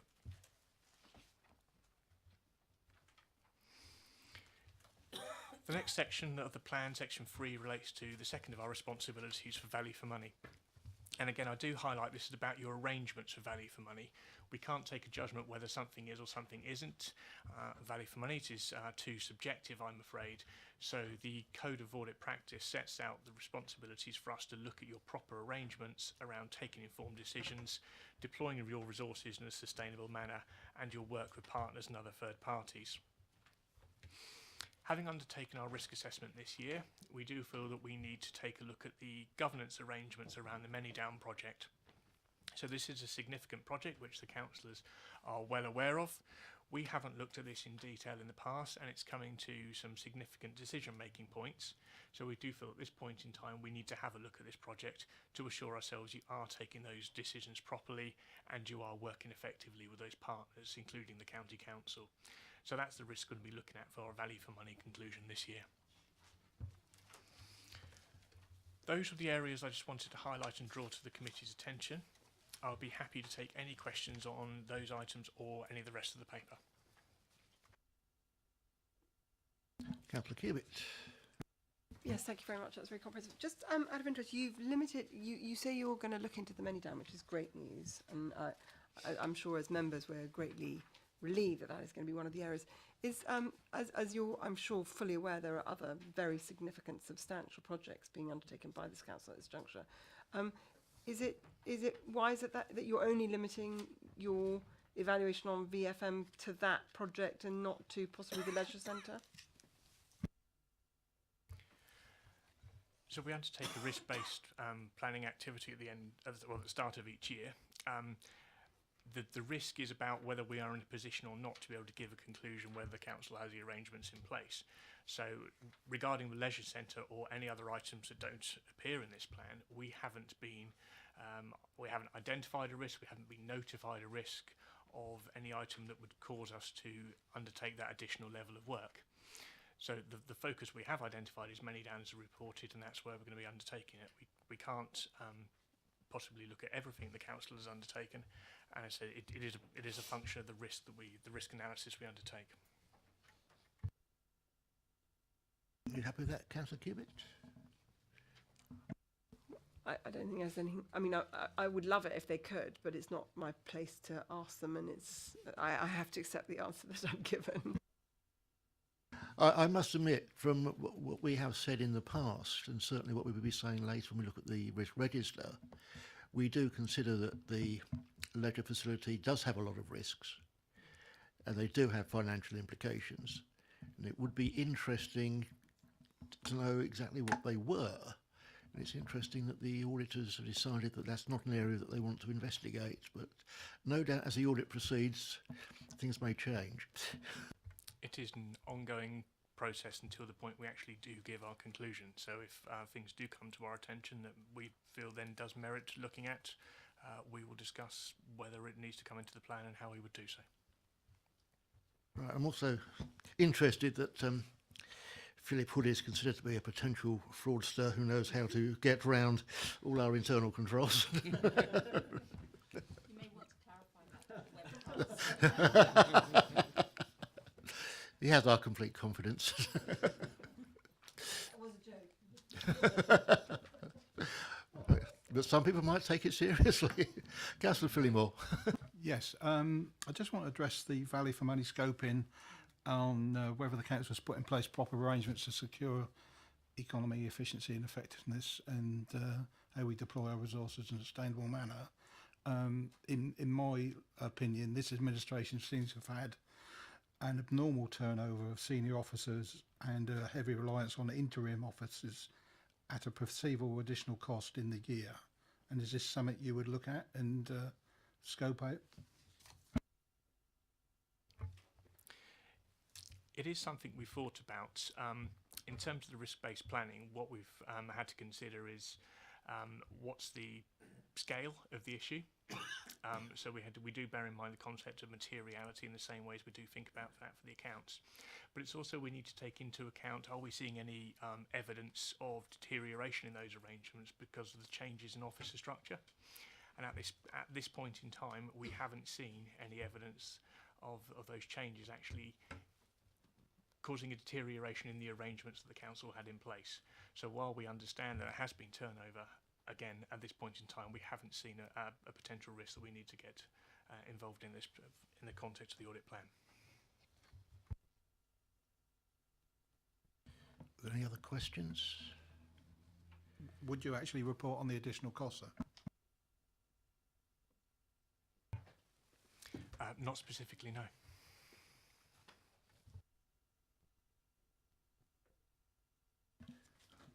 Kevin, is there anything further you want to add, either on paper 9 or paper 10? I hadn't covered paper 10. Do you want to move on to quite happy paper to 10? if you wish me to. You can now.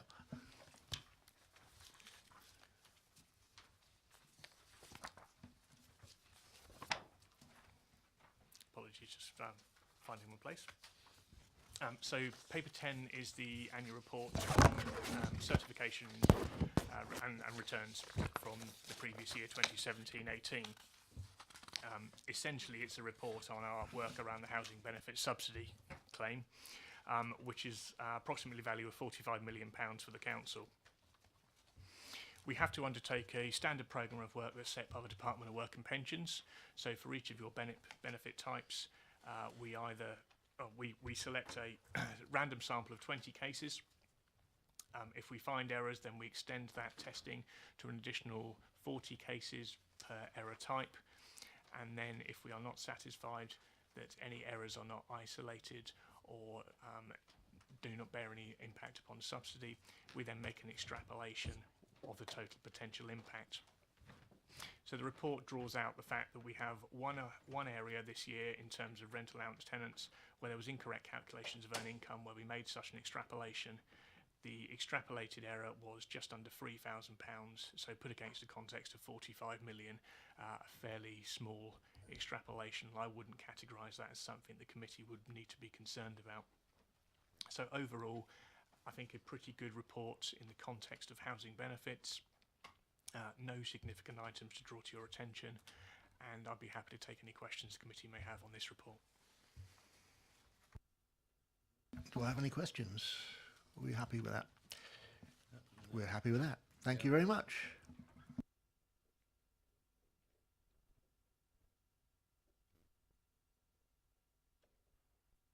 Agenda item 11 is just a summary of the returns that we have on our various strategies: property investment strategy, treasury management, invest to grow. It's nice to know that our budget on invest to grow was 0, because that's exactly what we've had. Commercial rents looking reasonable. That's a large amount of money when you compare it with the fact that we only get 8 million from council tax. So it's a definite contributor to our income. It doesn't say we have to do anything with that report, but it can be noted. Councillor Kiewit.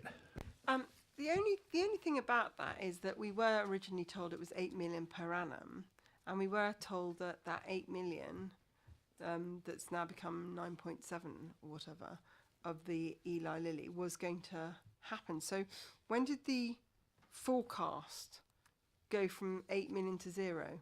Because I thought the time frame was... Sorry, the 8 million is the investment. What we're looking here is the income. It's two separate issues. But obviously it was not, when we did the budget, we did not anticipate that Eli Lilly would necessarily be happening. Therefore, we're not anticipating any income from the fund in this year. Yeah, but originally when we set the fund up, we assumed that each year it would incrementally increase by 8 million. So we were assuming some revenue. We were assuming some investment. At what point we would get revenue was obviously an unknown.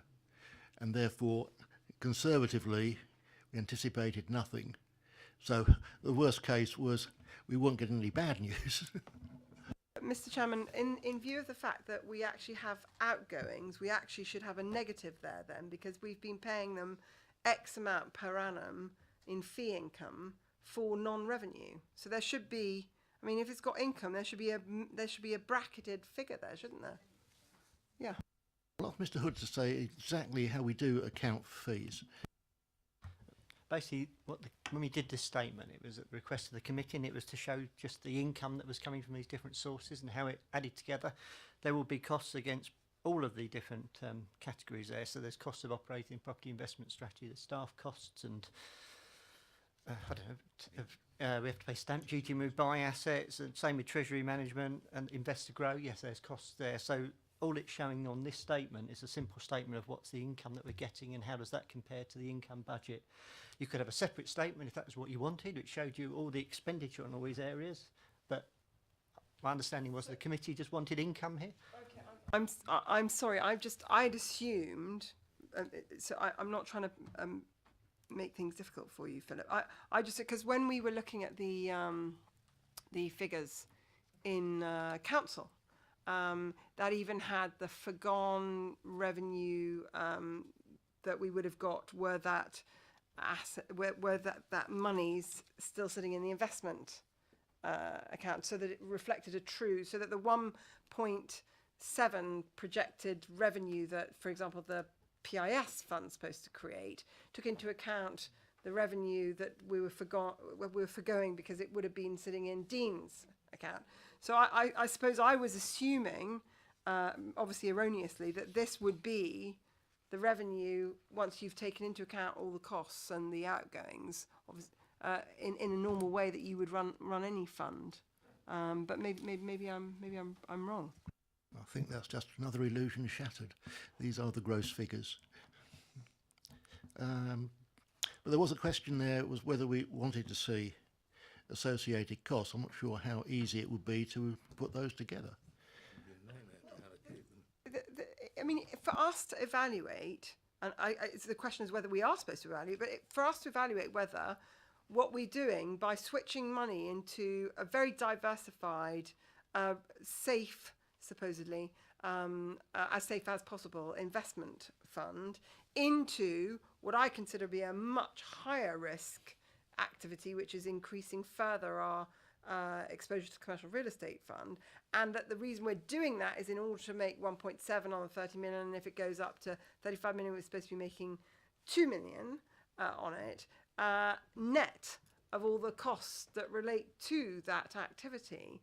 For us to truly gauge that we're achieving the benefits, it would be slightly not the whole picture. Well, it would be completely not the whole picture if we didn't have the true costs, because these are costs that are being incurred as a result of... that is something to be looked at within the individual reports, not in terms of the summary.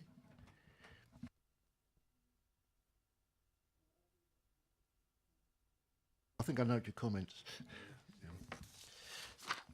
Agenda item 12, Internal Audit Progress Report. I know they've been itching to get in to give us that. Right, the report is for noting. There's a list of appendices of the areas they've covered, risk management being one of them, so I'm sure we're going to have some comments on that. Over to you, Mr. Bevan. Thank you, Chair. Yes, so progress report for the work completed by the internal audit team during December 18, February 19. Work against the internal audit plan for 18-19, which was approved by this committee this time last year. So the audits that we completed, yes, we've done 7 in that time, of which the table on page 109 of my report, paragraph 4.1, shows 3 that were given full assurance and 4 were given substantial level of assurance. And the summary reports to these audits are shown in appendices 2 to 8 of the report. My report also covers the latest situation with internal audit recommendations. So we have appendix 1 of my report, which shows the recommendations which we've agreed with managers and heads of service that are currently listed as overdue for completion. There is only 2, which is pretty good. So we've only got just the 2.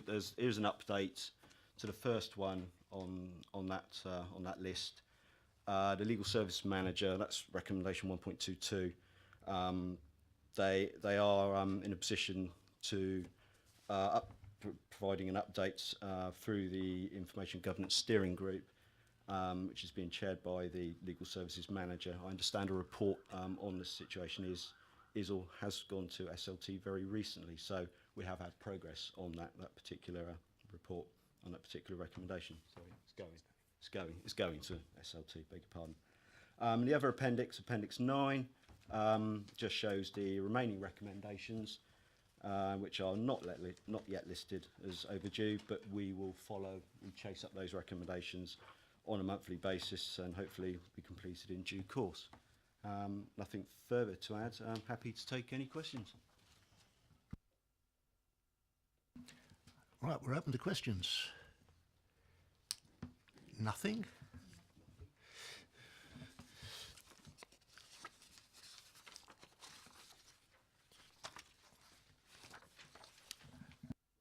All I can say is you've done a particularly good job and the committee are happy with it. So long may it continue.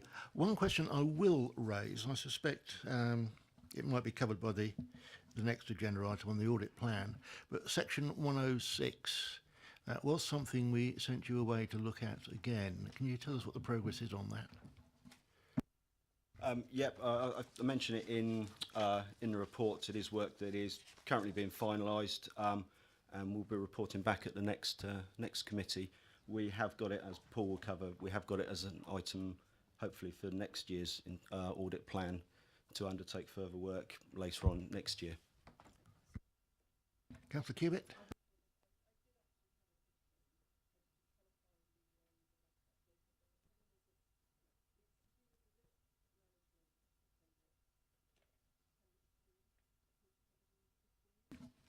Ask away.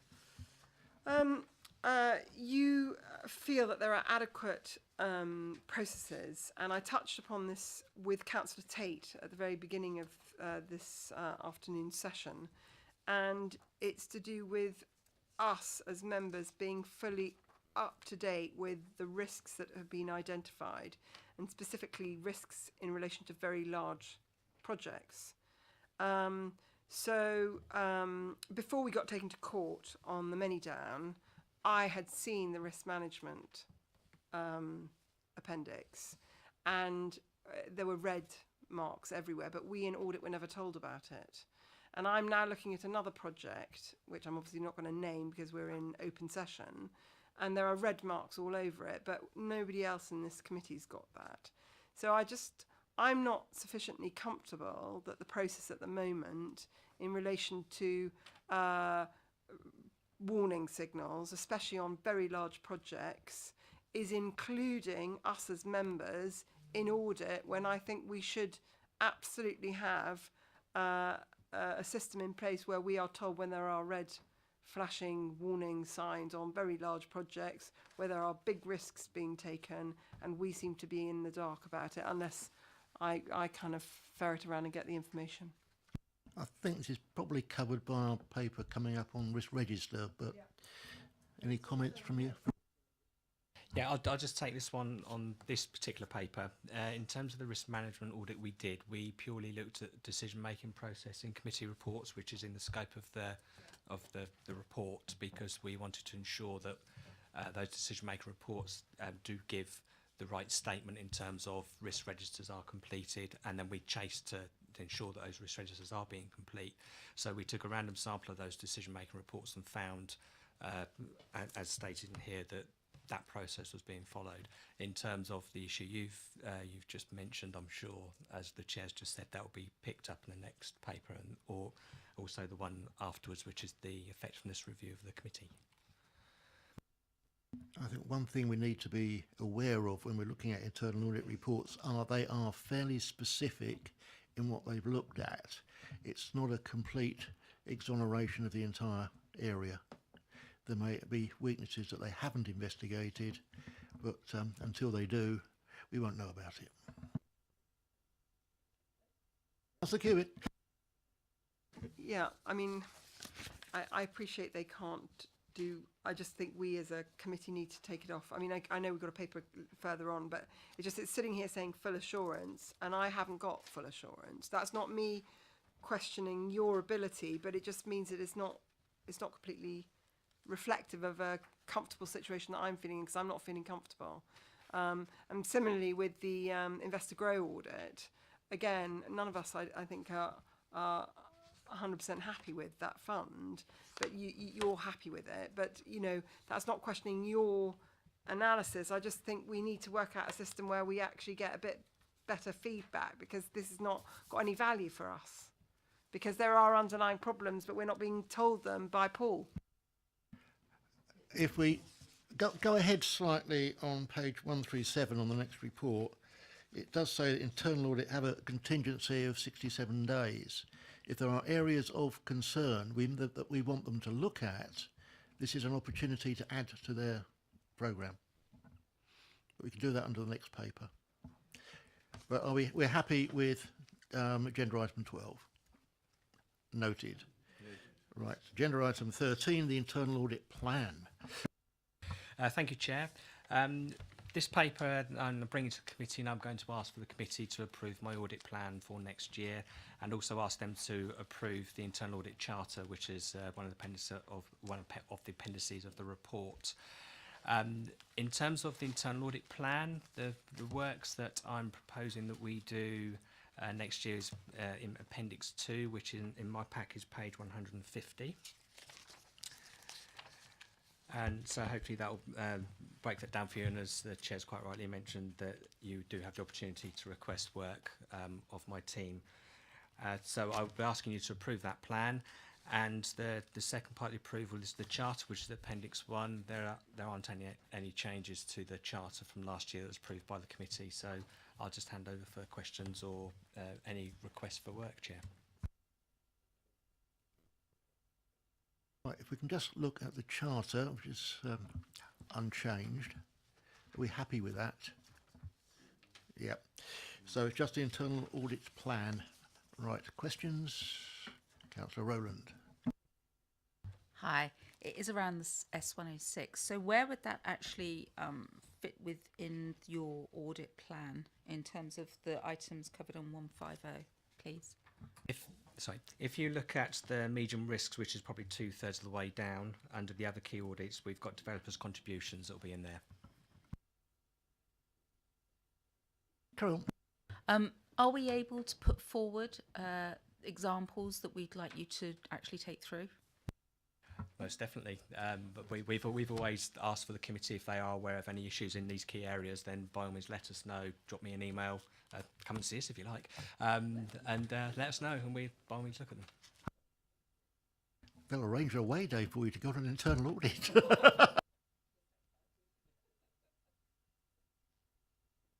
Right, are there any other questions? Right, Sue. Just a quick question. Under the project management governance arrangements, is that where we could pick up some of these concerns around the project risk? Yes, that's why we've added it in there, so we can highlight those key risks, those key projects which obviously the committee have raised as issues with the risk. So we can focus on those. So if the committee would like to pass some over, we've already got Leisure Park. I take it from the conversations had here, but yes, do let us know. Councillor Cubitt, is there anything specific that you want to add in there at this point?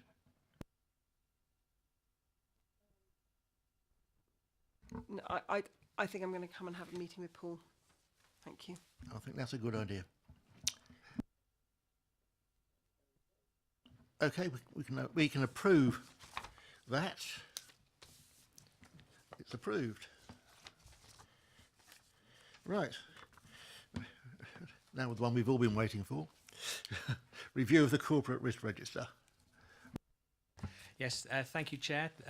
This report is a 6-monthly review of the corporate risks. So the highlighter is corporate risks that SLT undertook on the 27th of February. The report is in the same format as which is normally presented to committee every 6 months. There were 2 risk scores that have changed. That they are in paragraph 3.2 on page 152 of my pack.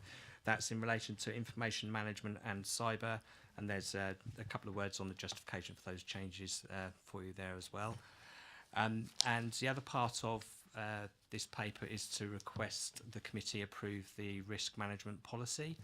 There are only a couple of changes that have been made in the policy from one that was approved a couple of years ago, and they are highlighted in paragraph 4.1 on page 154. So I'll hand over to the committee for questions. Just point out that paragraph 4.1, paragraph 6.7 has been added to reflect the process for risk assessment in relation to decision-making reports. Paragraph 7.3 has been amended to reflect the requirement for 6-month review of the service plan operational risks. Right, questions? All gone very quiet. Right, if we have no questions. I'm not sure. Councillor Taylor, I've been waiting for you. Yeah, I'm sure you have. I'm not sure that I don't have questions, actually. I mean, it's quite difficult to get to grips with quite a lot of this paper because it's all in bits and you have to keep flicking backwards and forwards. And what I was trying to find out from a risk policy was where I might find the resolution to this issue about a conflict in the risk management policy where internal audit's role is to maintain the corporate risk register whilst also being expected to audit and report on the effectiveness of it. And I couldn't quite grasp that. So, from my perspective, I do hold the register on behalf of SLT. So it's SLT who review and update the corporate risk register, and I literally pass that to the committee for observations. In terms of the role of myself and my team, we will give advice on risk management, whether we were responsible for maintaining the policy or not. I'm sure we'd still give advice on risk. When it comes to doing the audit, in the past, Richard, my senior auditor, has carried out the audit, and that has been reported directly to the Director of Financial Resources. So I'm out of the loop on that, which is what we feel is a safe mitigation. But if the committee feel otherwise, I'm sure your comments would be taken on board. Is what you're saying that you maintain the risk register, but you don't actually sit down and calculate the individual risks? That is correct. The risk scores are carried out by the individual risk owners, and the risk owners are highlighted against each of the risks within the corporate risk register, and each risk owner is a member of SLT. What is the procedure for calculating risk? This is something that has come up in committee. Calculation, if you look at the policy, I'll just get the page 175 on my paper, which is paragraph 4.7 of the policy. We have a couple of tables there. One's on impacts and one's on possibilities. There's some guides there. For example, if you're looking at financial impact, if the impact of the risk was less than £50,000, you'll get a negligible score. But if it's over £10 million, you'd get the catastrophic score. And the grid on the risk matrix, which is in paragraph 4.6, gives you the green, amber, red cross-referencing. Somebody still has to sit down and say, what are the possibilities that could happen before you can actually apply that? Well, that would be the risk owner. I'd expect them to carry that out as in everyday life. Is that something that you audit? We didn't do last year. In terms of compiling the corporate risk register, I do not challenge them in their terms of risk score because they're the owner. I do attend SLT where they do review the corporate risk register. But in terms of the risk management audit next year, that's something we could look at. But again, a risk score is an opinion. Councillor Cubitt? I mean, we've had this conversation. We had this conversation with our auditors as well. So we've already touched on this. And it was one of the reasons why I asked Councillor Tate the question as well. And you're saying that you accept the risk given to you by the strategic management team. So do you not drill down further? For example, when you look at all of your corporate risk registers, everything's amber apart from cyber. And yet as Councillor Phillimore refers to, we're very well aware of the fact there's been significant staff turnover. So that straight away, is Amber a fair reflection of what's going on in this council at this juncture? And at what point do you then apply your own concerns in your capacity to override what the strategic manager is saying? In terms of the corporate risks, I do not do any override. I'm not involved in the decision-making part of that corporate risk. As I mentioned earlier, I facilitate it for SLT, sort of the corporate risk registers. But we can look at the corporate risks and as part of our risk management audit next year and drill down to further substantiate the risk scores that are being given and hopefully give assurances to the committee.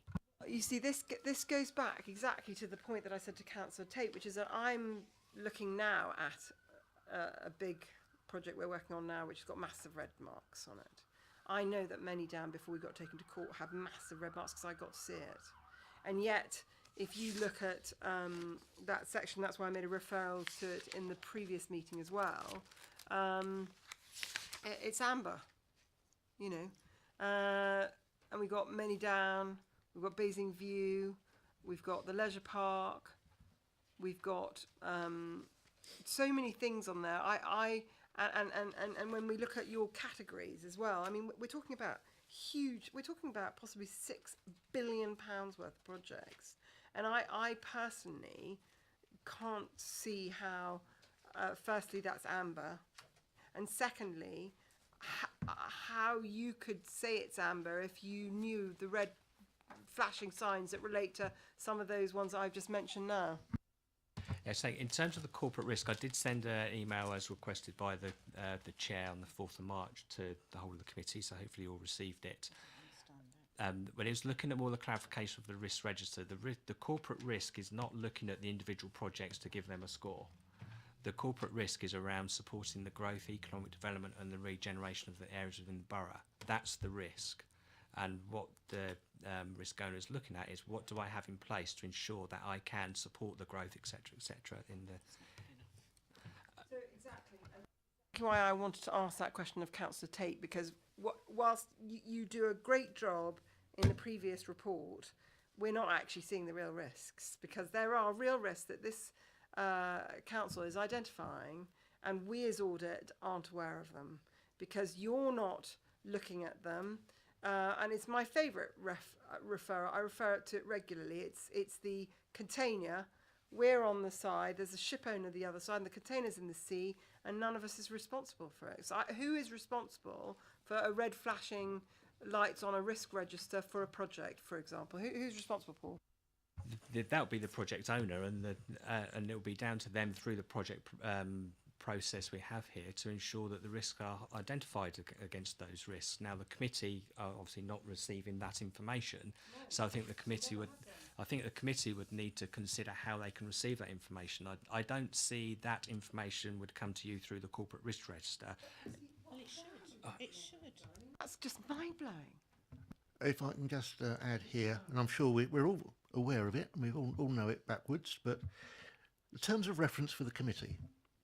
The Audit and Accounts Committee is responsible for providing independent assurance to the Council regarding the adequacy of the risk management framework. And I don't think that is restricted to the corporate risk. Phillimore, do you want to add something now? Well, only as a substitute, and I haven't been on here for a long time, but in support of Councillor Cubitt, surely a mention of even a judicial review that we're aware of flags up some sort of risk. Councillor Taylor. Sorry, this just beggars a bit of belief for me.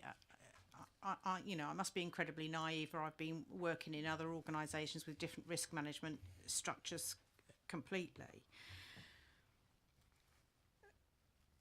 I'm still not clear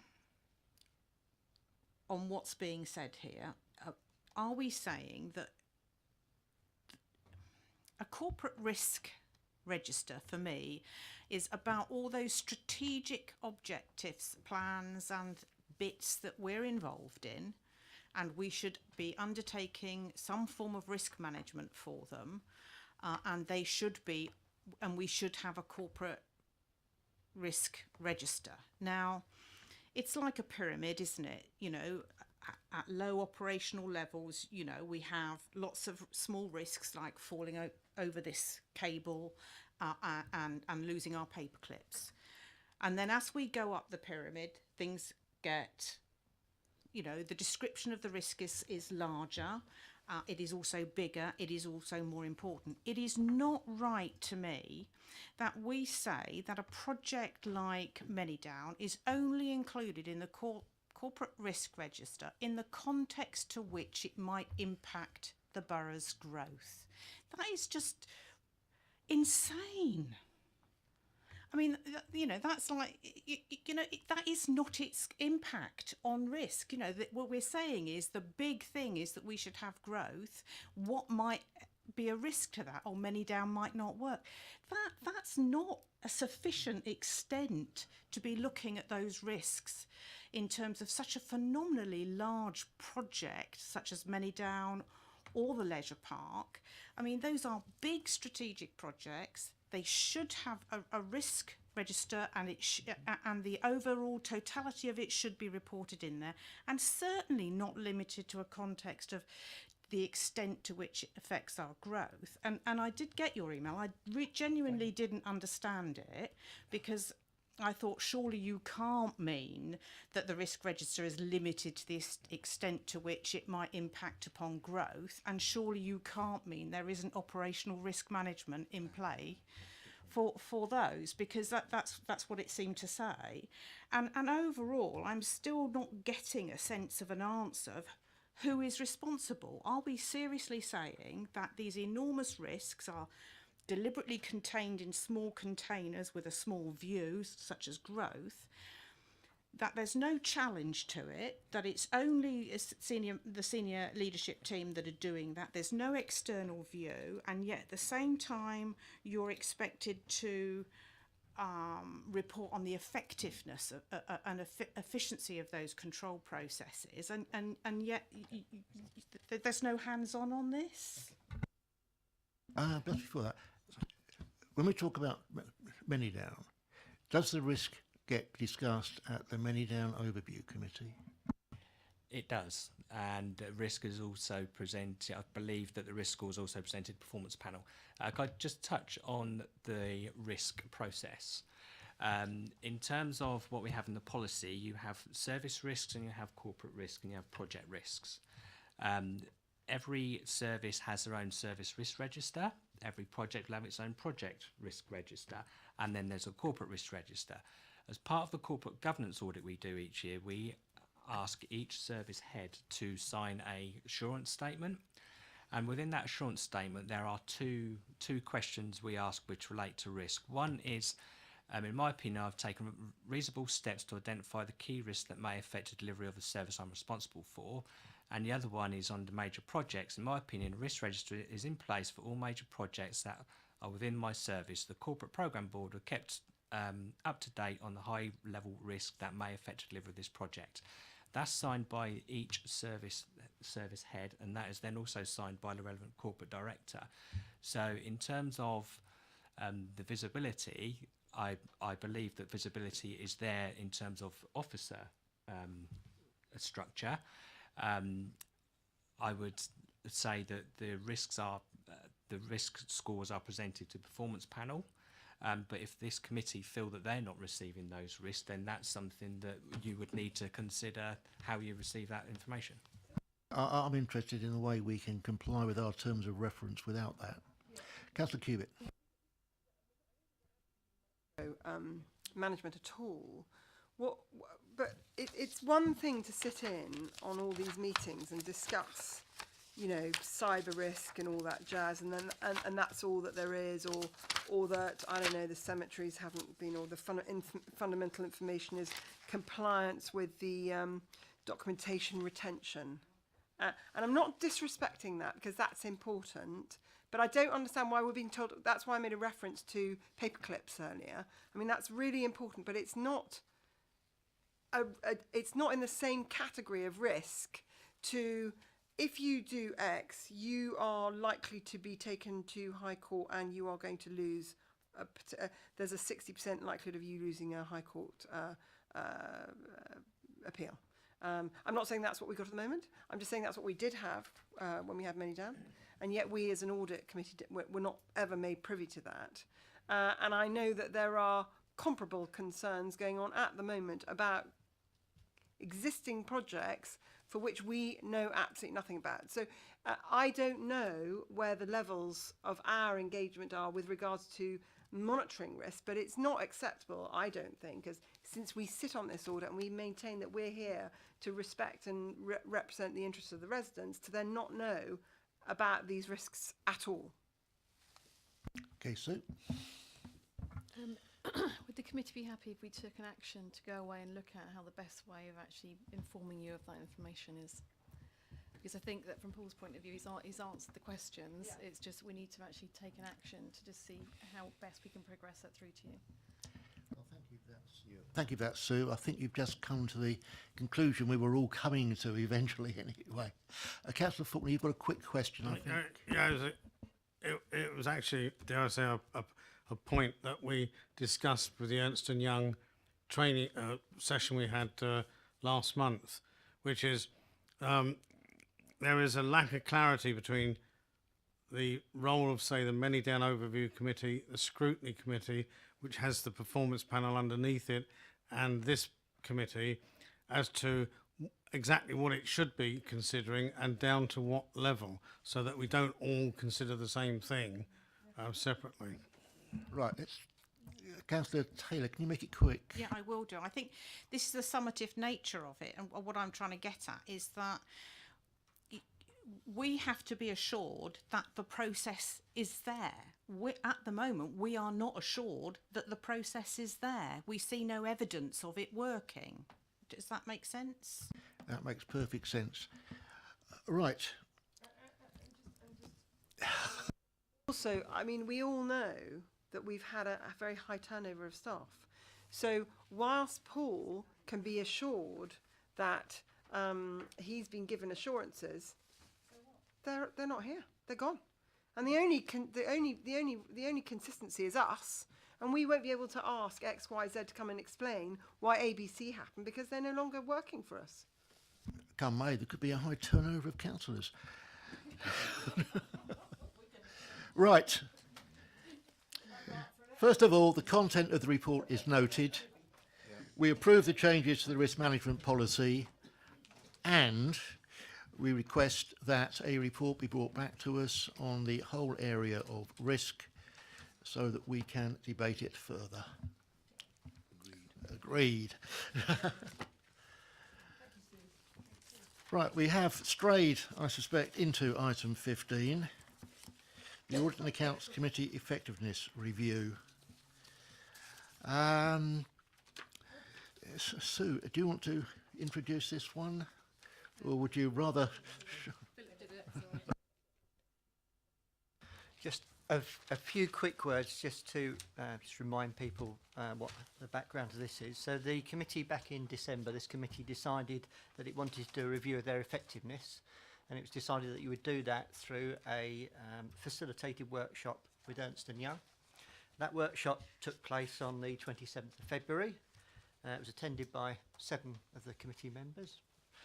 You've got the minutes from the meeting attached as Appendix 1, and there's also the slides from the meeting that are attached as Appendix 2.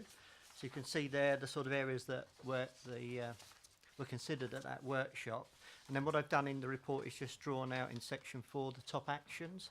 So those are taken from the presentation, but they're basically the 9 different actions that were coming from that workshop, and it's basically coming back to this committee now, because that was only a workshop, to decide, do you agree with these actions? Are you happy with the timescale? Do you think there should be anything removed or taken away from that? I don't know if you want to go through the individual actions or whether you want to start with the minutes. If we just start with the minutes, does everybody agree that that's a true record?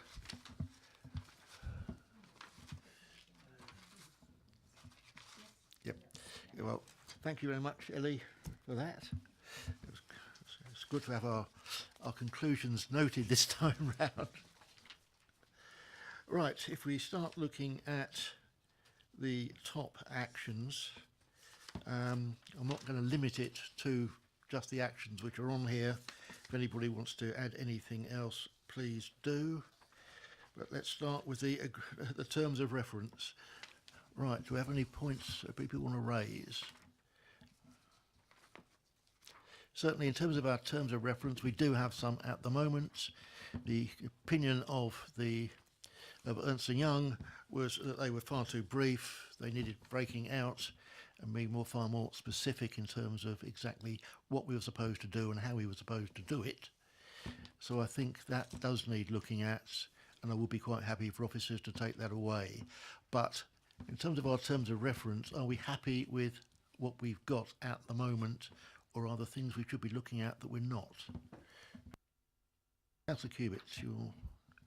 I just think that Councillor Faulkner also talked upon on something which is the roles of these other committees and where we sit in terms of that, because again, I think we're not seeing things, or we're not being given assurances at that high level for certain activities that I think we are responsible for. And I think we need to have that, the whole system and how it's interlinked, made very much more clear in the terms of reference with the other committees as members. I know the position of the performance panel is being looked at as to whether that is in fact the right vehicle for a lot of the things that they do. One of the things that I know we don't do is we don't look at the budget monitoring report. The performance panel do, who then report into scrutiny. Whether that's the right place for it is debatable. Perhaps it should come here. So that's perhaps something that should be picked up on the terms of reference. Councillor Taylor. Sorry. Thank you, Chair. I mean, I think the other thing in terms of the terms of reference as well that I would value being expanded upon, apart from the things that we did talk about, you know, what do we mean by risk assessment and the different interpretations of that, so that it's clear what each of those things mean, but also to touch on this point of governance, because there are a lot of things that come to us as reports, for example, in today's meeting, like, you know, the property strategy and the growth fund that come to us that are expected to provide us with reports as part of their governance process. Now, what does that mean exactly for us? What are we supposed to do as part of governance? Are we supposed to make a decision? Are we supposed to give a positive assurance that we think the controls are appropriate? What is it we're expected to do in this general description of it comes to audit for governance? What does that mean exactly? And if it's coming to us for governance, you know, can it be defined what that means? And does that actually mean things that come for governance shouldn't be just for noting? A lot of the things that you're talking about, when the report was originally written, it did say it would be monitored quarterly by Auditing accounts, but it never says exactly what that monitoring is, so I've kept it fairly open in terms of what we can ask. Mr. Hood. I think you're right there. Basically, when reports are written, I can think back to Property Investment Strategy and Invest to Grow, that there's a section in that report which will talk about governance arrangements, and basically there is a business plan set out for each of those, which is agreed each year. So I would have thought that the committee would be looking at the extent to which the business plan is being delivered during the year. Well, I mean, that should be what's in the report. So it should be talking to you about how it's progressing during the year. So, for example, with Invest to Grow, you know, what are the new investments that have been identified, the same with property, and how does that compare to the target that was there for the year? But which I would have said it is doing, but if we want it done in a different way, then we can look at that. Right, Mr. Gundry, you want to come in on this one? Yes, please. In terms of looking at those governance arrangements, as part of my audit plan, we do have, just looking for it now, Investor Growth Fund and property investment within the audit plan. We look at the governance arrangements there. So what we will do, which we have done, is where there is where we have procured something, we will check that the governance arrangements as stipulated in the strategy has been followed. So we will report to the committee to give you that assurance that the governance arrangements have been followed. Hope that makes sense. Councillor Rowland, I think, was first. So it's just an observation, but when we asked questions about the detail from a governance point of view of what was happening with Invest to Grow, we were told that we couldn't have that detail. So that's at odds of what you're saying, Paul, which, you know, I agree with. We ought to have governance.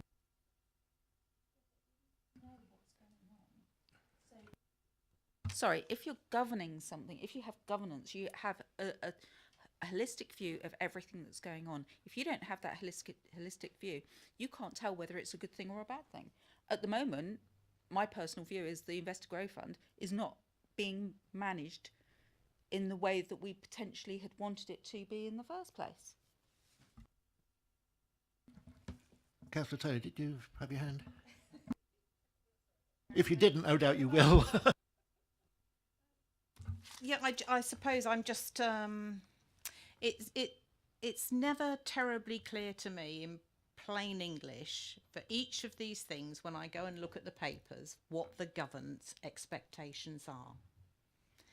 You know, I mean, if you go and look at the property strategy that was put before full council, governance will be shove a quarterly report to audit. But what does that mean? You know, it's in plain English. What am I expected to do?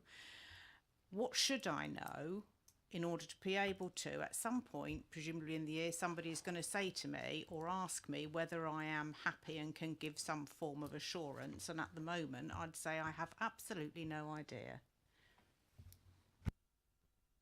Welcome to being a councillor. Anybody else got anything to raise? Terms of reference, I think we'd leave it with the officers to come back with a report in June, and we will discuss it there. But I think what we want to see is where our existing terms of reference sit, and can we have more detail on governance, and possibly on where the monitoring of the budget monitoring should sit. I don't think we should reinvent the wheel. So just take best practice from, you know, the best borough that we know, or county that we know that's got a great terms of reference. I don't think we should reinvent. Well, we the can wheel. do some research on that, I'm sure, to find out where it already exists, and I'm quite sure that Kevin has a list. However, just because the best is out there doesn't mean to say we can't be better. Okay. AAC training. Right. Now, I think this is another one for Councillor Taylor, who's going to tell us all the things she'd like to have been told. Thank you, Chair. Well anticipated. I actually did start to try to make a list of all the things that you know, what training would be useful. But actually you get to a stage where you think to yourself, well, how am I supposed to know what I don't know? And so it does become a bit chicken and egg. You know, if you're a new councillor and you're told you're on audit, how do you know what it is that you don't know that you should have been given some training on? I mean, it seemed to me there is quite a list of some sort of fairly basic things, like being provided with a big Bible, for example, of actual copies of things like, well, that's quite a small one, of essential things like the risk management policy, the procedures, the methodologies for doing things, and then for all those things that you have some form of audit or governance issue, to understand what those are. So we have a property strategy. Allegedly there's some sort of property investment panel that applies some sort of criterion. Should we know what that is if we're supposed to be deciding whether or not we're assured that those controls have been applied? So actually it's pretty significant in terms of the workings and the baseline understanding of the mechanisms for all the things that we're supposed to touch, really. and the procedures and policies that relate to them. And you do need to sort of have them. It isn't sufficient to say they're somewhere on Sinbad. You know, you say that to a new council, it means nothing, you know. And so I think you do need a Bible, and I think you do need induction training that caters for all those, that will cover those things in a sort of holistic view to get you started, really. Good. I agree with you completely. I must admit, I have got a list of things that I'd like in the handbook. And certainly, when we get a lot of these reports, the first few pages basically set out what the policy is. And it's the same in every time we get the report. It's repetitive. If it was done once, put in the handbook, we wouldn't need it every time. And we have a chance to look at it well in advance of the meeting. And when we have an induction course, induction day, I suspect, in training, we can actually be told what it means. So when we come to our first committee meeting, it's not new to us. We know exactly what we're looking at. So these are the sort of things that ought to be built into the handbook. Councillor Kiwi. I absolutely hear what you're saying, and you know, we're doing a bit of navel gazing here, but we do have sit for solace rules, and all of us should be aware of the sit for solace rules, and we're given them every year, and I used them when I got sacked last time. They are very useful, and they should be in your handbook, but we shouldn't be reinventing the wheel because they exist already. They exist already, but we should be told what they are.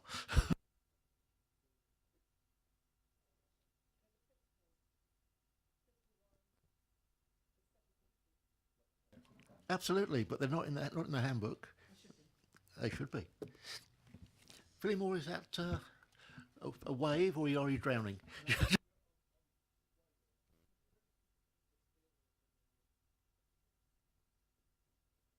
Right, training. Let's go back. What exactly will be like? Induction in May. Possibly at the first meeting of the year. We have a gap. We don't have a meeting till June 24th, 25th. I think we ought to have a meeting in May, and I think that should be induction training. Got some nods there. I think that's a great idea. And by the way, I think it was a brilliant session that we had, and I want to thank our partners, Ernst & Young, for that session, because it teased up some really, really useful information for all of us. In terms of the training, historically, we've always gone through the accounts in the main and not dealt with these more kind of high-level expectations of us. So if we could make it a little bit less finance-oriented and a bit more governance this time around, it would be useful. I think if you're a new member, picking on individual topics, which is very much what DC do, is probably not the way to go. We want to actually tell our new members everything they need to know in one go. So a lot of it is going to be repetitive for members who have been on the committee for some time. But for new members, it's absolutely essential. I got re-elected last year, and I've been a councillor for 10 years, and I went to all the inductions, and I found it incredibly useful. So even if you've been here for 10 years, it's still very useful to do it, because things have changed as well. I don't disagree with you at all. However, some members may think, oh, I did this last year.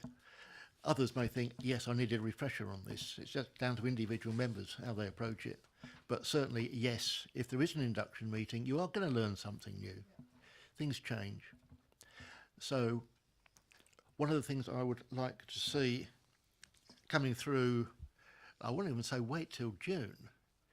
You know, if we're going to have an induction meeting, we need to actually be talking about what we want now. So at some point in the next couple of weeks, if we can have something from officers suggesting a programme for an induction meeting, which we can then comment on, and if officers can try and find a date in May after the elections when the committees have been selected, when we can get together and, as Councillor Cubitt says, have a real drains up openness session where we can say what we like, and raise the issues that we hadn't previously thought about. Councillor Fillimore, you're there at last. Yeah, hi Chair. I just want to ask. I appreciate Audit and Accounts as a regulatory body, and we need as many officers as we can attend in occasionally. But afternoon meetings preclude some people that are working for a living still, or, you know, I discount yourself and people like that. But I mean, it is open to people that are semi-retired, but as I see it. One of the problems you have as a councillor is trying to hold down a job as well. Some meetings are in the evening, some tend to be in the afternoons. Whether we shift these meetings to an evening meeting, certainly I'm retired, I don't care where it is, but do members have a view on this? Councillor Rowland. Sorry to disagree, but I actually find the afternoon meetings a lot easier to attend, given that we have commitments in parish. There's activities like this evening. I have a public transport meeting to host. So for me, actually, this is, and the HR meeting, are great meetings to be part of, because it allows me to put more emphasis on activities that I have to do in the evenings where my parishioners or my residents are available. Councillor Fillimore. Yeah, you're no different to us, really. I mean, I've got 5 meetings between now and Thursday night. We've all got meetings. Other boroughs, do they have afternoons for audit and accounts? Because here it's always been in the afternoon. I obviously can't comment, but if we look at Hampshire County Council, most of their meetings are during the day.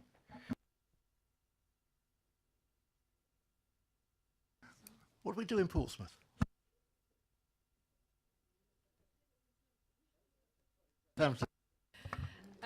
So the governance committee, which is the equivalent of this committee, is held on a Monday evening, but it starts fairly early in the evening, and it doesn't go past 7 o'clock in the evening. I'm not sure that people that work are going to be too happy with something that starts at 5 o'clock. Yeah, I think possibly that's one for the Constitution Working Party.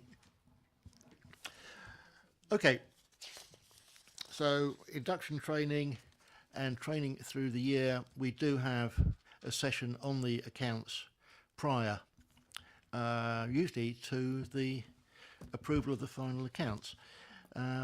We've always been asked whether we would prefer an earlier training session. I've always been in favour of an earlier training session, and perhaps that this time that could be included with the induction meeting soon as the draft accounts are available. Sue?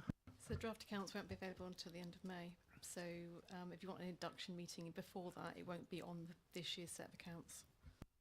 It's unlikely that we would have an induction meeting before the end of May.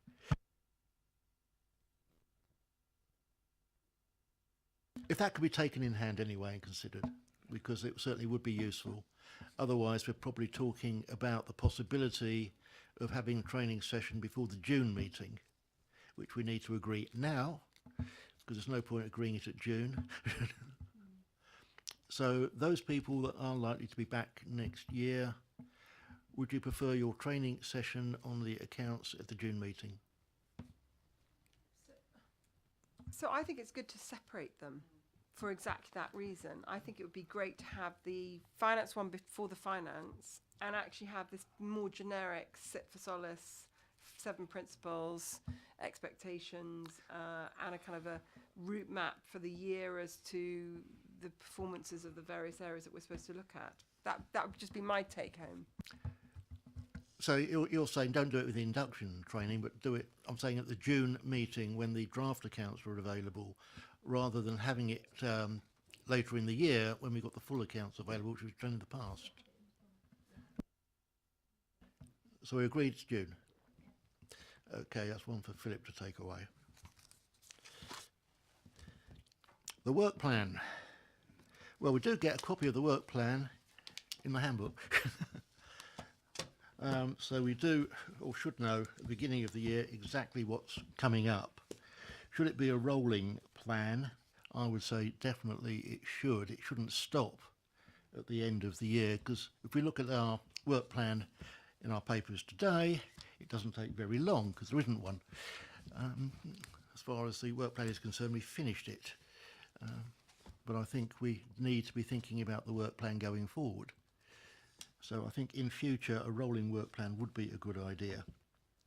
I think that is something that we can agree now. And in terms of the June meeting, that would probably take us through to the first meeting of the following year. Agreed? Okay. Action tracking. Yes, we do have a number of outstanding items at the end of every meeting when we say, could somebody please go away and come back to us? And that does need following up, or is going to slip through the cracks. So as at the end of the meetings, we do need to actually sit down and decide what actions are being carried forward, and it will be the responsibility of the committee clerk to make sure that they are chased up with the officers and we do get replies to them. I don't want to wait till the following meeting and then say we still haven't been told. Councillor Taylor. Thank you, Chair. I mean, I actually think that's a really good idea, and I actually think it's something that should happen in every committee, and partly because unless they do that, it's very difficult for us to be satisfied that the governance arrangements for committees are working well. Councillor Cubitt. I have to say that, and we've touched on this before, the minutes used to be very different. And I'm not 100% happy with the minutes anymore, the way we do the minutes. And I much preferred the way that we did them 10 years ago. And I don't know whether we have remit in our audit capacity to state or request that the administration revisits and reviews how minutes are supposed to be done. I think we've got two questions there. One is, do we have the power to change our minutes? And I will look to Democratic Services for an answer on that. Well, I think it was a policy. Yeah, it was a policy decision, and that's what we follow. Yeah. So if that was to change, then obviously.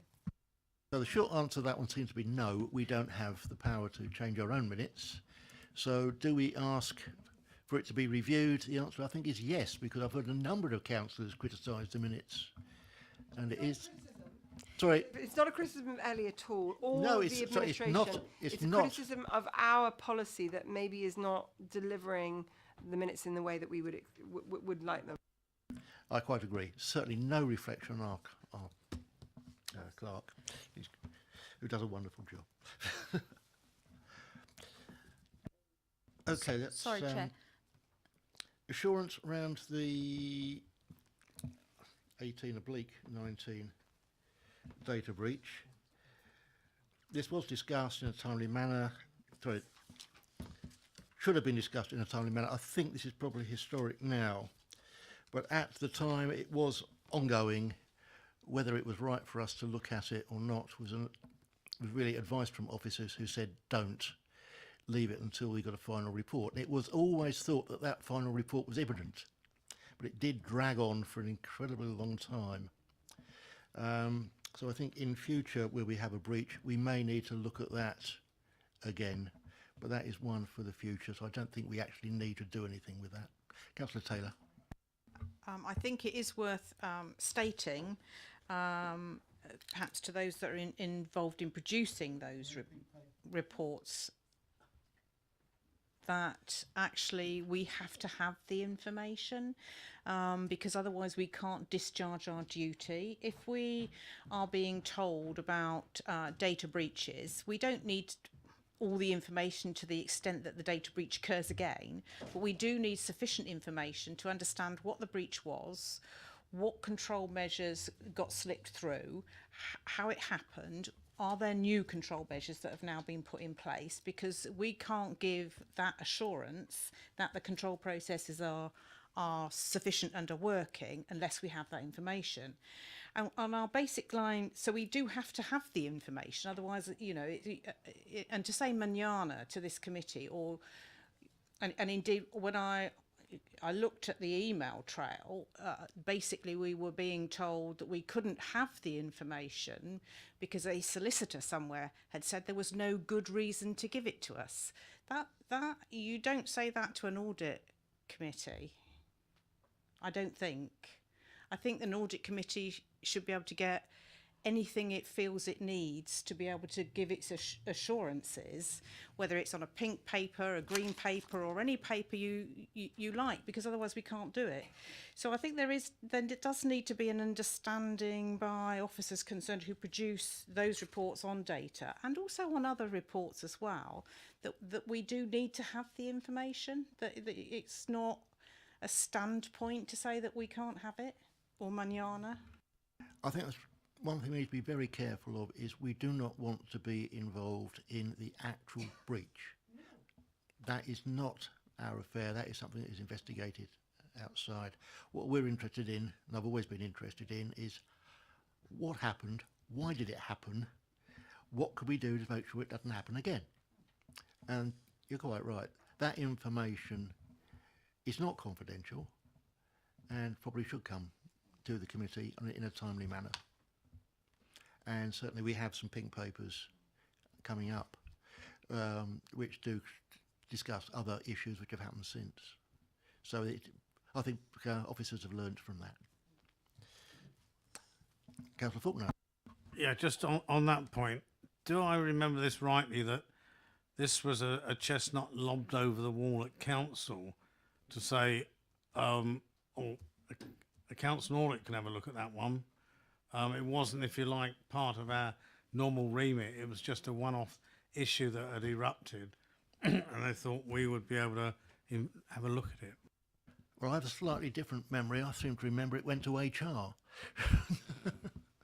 I'm sure the chairman can enlighten us on that one. As I recall, I don't actually recall it being in HR. In my tenure, I thought it was before me. You could be right. However, as chairman of HR, I'm sure you had an opinion. Okay, so I think we covered that one. Evidencing the application of the LCCG, the council's new local corporate governance code. Yes, any comments? Councillor Cubitt? Just agreed. Okay, so we just agree with what's being recommended there.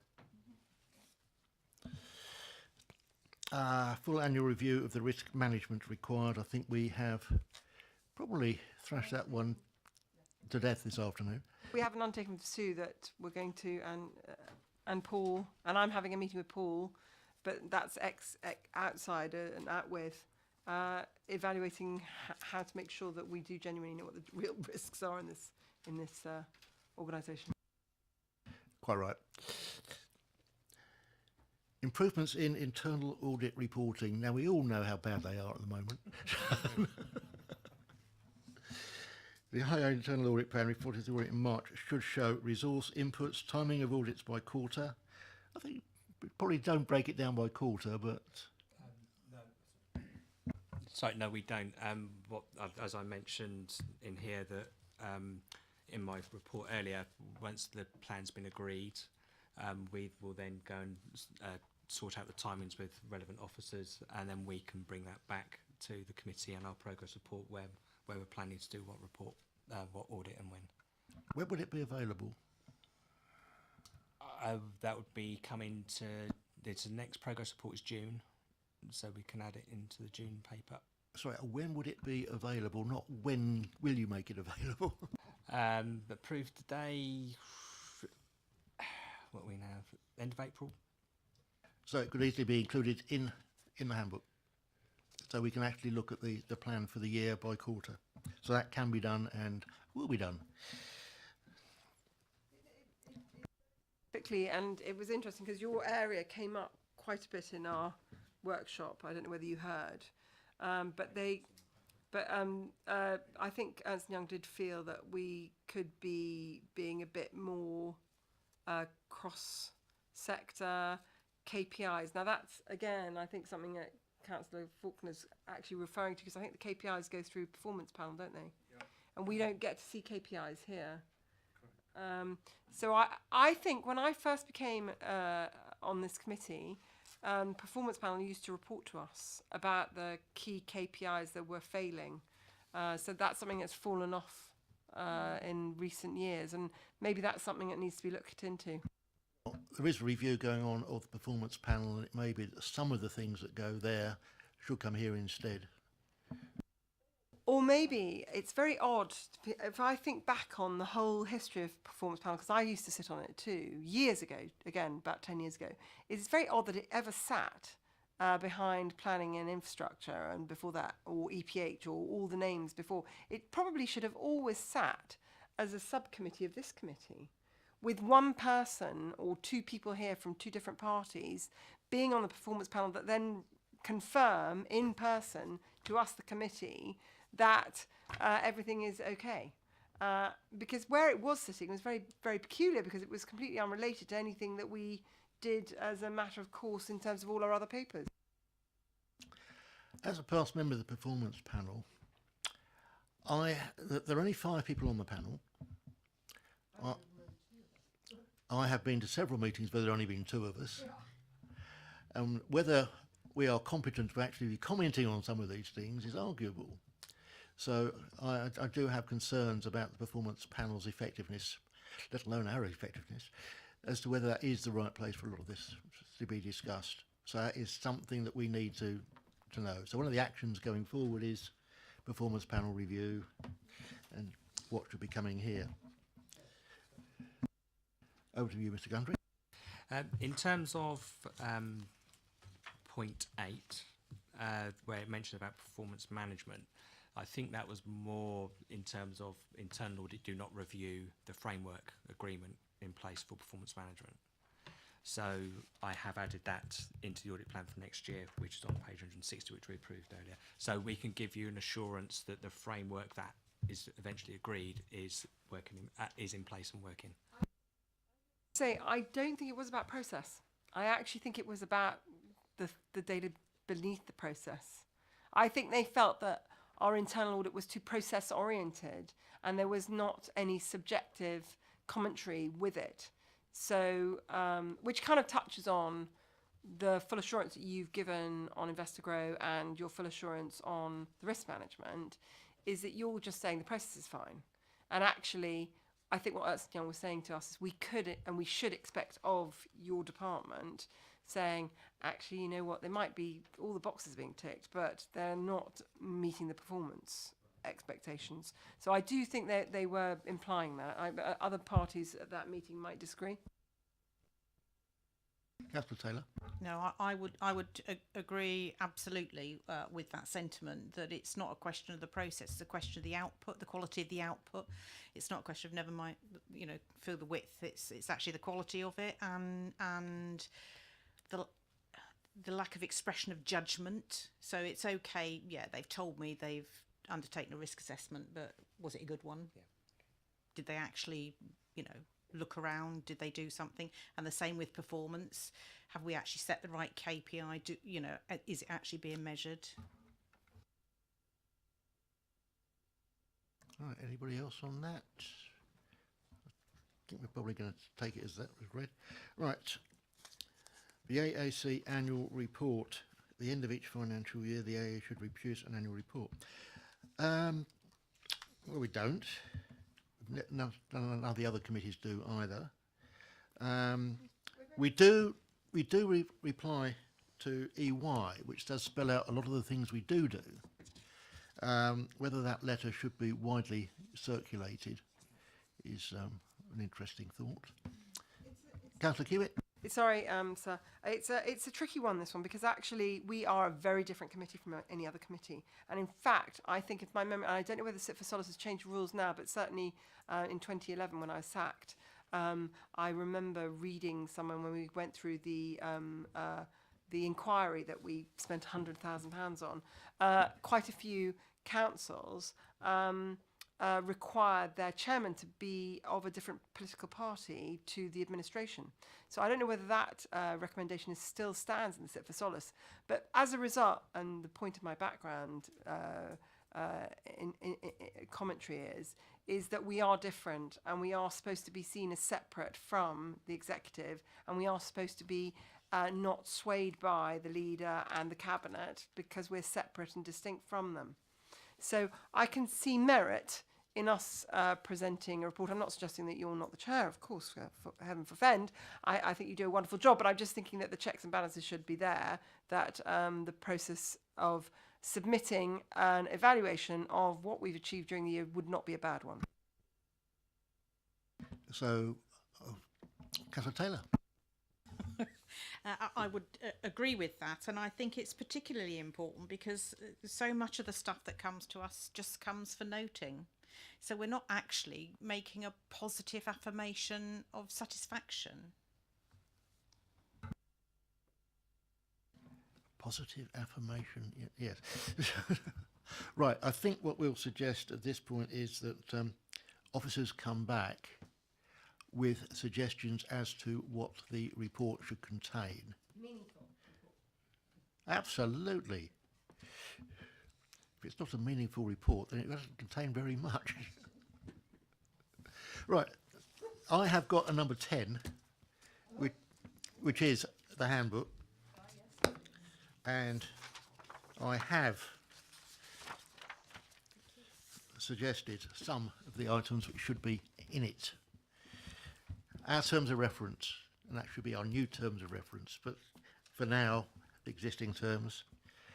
Sit for codes of practice on treasury management, on how the committee should be structured. All right, not the whole code. I actually went online and suddenly found out, oh yes, there is a book. It's £500, but there is a book. And I thought, okay, I'm not downloading that. but certainly officers have given summaries of the things we should be looking at, and you've mentioned the code. Yes, officers. Who are the officers that we deal with?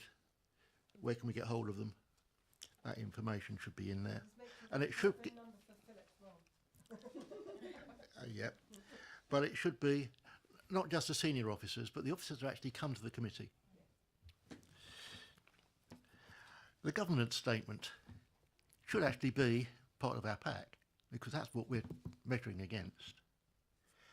Monitoring responsibilities, a lot of them come down from council, be it treasury management, be it all this. We should know exactly what we've got to do and how we're supposed to do it. The local government accounts, we should know in summary what it is we're looking at, what our responsibilities are in terms of reporting on it, because I'm responsible for signing them. Internal audit role and programme should actually be in the handbook. Treasury management, certainly the outline of the treasury management, not the whole strategy, but certainly the key points in there. Risk management, risk register, our responsibility, how we manage it, and certainly we're only looking at corporate risk, but perhaps we should be looking at other risks. The work programme should be in there. We should know what it is that we're doing and possibly why we're doing it. Anybody else want to add to that?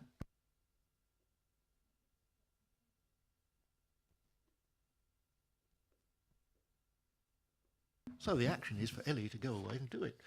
I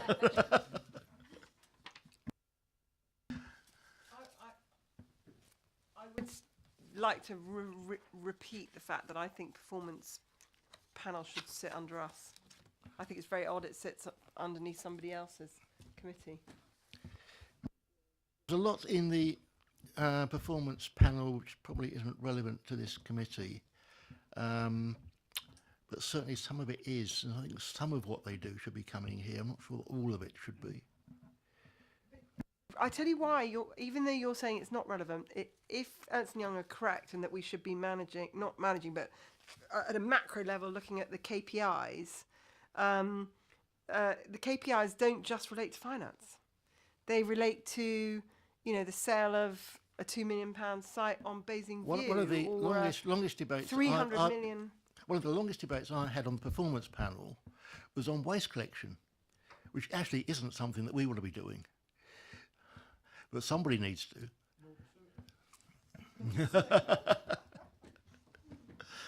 So I don't think everything is going to come to this committee, but your point is noted. But let's wait for the review of the performance panel. Councillor Faulkner, did I see you? Yeah, it was just a thought that in some ways, as part of the review of performance panel scrutiny in this committee, I mean, something I'm conscious here is that in 5 years we seem to be doing a lot more on a much more diverse range of subjects than we used to. And I think it's probably similar for other committees. So as part of that review, should in fact there be 3 committees, finance, audit and scrutiny, and then performance is split up accordingly of what all their finance stuff should really come here. But yes, there's all the other stuff on antisocial behaviour, waste collection, which maybe are scrutiny functions. But I'd actually look at it in as 3 committees rather than 2.5. I must admit, when you look at what the performance panel do, an awful lot of it could actually be done by scrutiny direct, rather than in a separate panel. That begs the question, why did they create it in the first place? Did they just lob the stuff over the wall and think there's too much on our agenda? Because, I mean, the reality is we've been on scrutiny, or am on scrutiny. In fact, I'm vice chairman, and often the reports that come back are really almost meaningless, almost like a 2-minute aside. I quite agree. I think if we were to carve it up and spread it around the committees, we probably wouldn't need a performance panel. Councillor Taylor. Sorry, Chair, I have little or nothing to do with the performance panel, so it's all news to me. But surely there's a little bit of an issue splitting away the performance of things to be looked at a performance panel from the originating committees. I mean, if you've got CEP or somebody supposed to be looking at, you know, the relationships with, I don't know, Serco or waste management, for example, why aren't they reviewing the performance in respect of waste management? I mean, it seems to me a bit sort of disjointed and almost a bit divide and rule to take the performance element away. I don't see how you get to make a valued decision or judgment. I mean, but I'm also aware that this committee has quite a big set of stuff that comes to it, and you know, and deep and meaningful things to read. And maybe the finance part is a separate part from the audit part. I don't know, but I don't understand why performance is being looked at separately and not actually absorbed into all those places where the things originate from. It seems peculiar to me that's not reviewed as a hot topic at the time. I think we're all in agreement there, and as I said, if it was all carved up, the relevant committees could be looking at it themselves, not farming it out. Heaven forbid we should do something meaningful. Okay, I think we're just about clear on that. We know what we want done. We want an induction meeting in May, and we want the handbook produced before the June meeting, and everything else will come back to us at the June meeting. Okay. Right. Agenda item 16. It's now 5:10. I'll certainly extend the meeting till past and then see where we are then. Right. Data Protection Act 1998, ICO outcome following reported data breach. And thank you very much to Internal Audit. We kept you here for a while this week.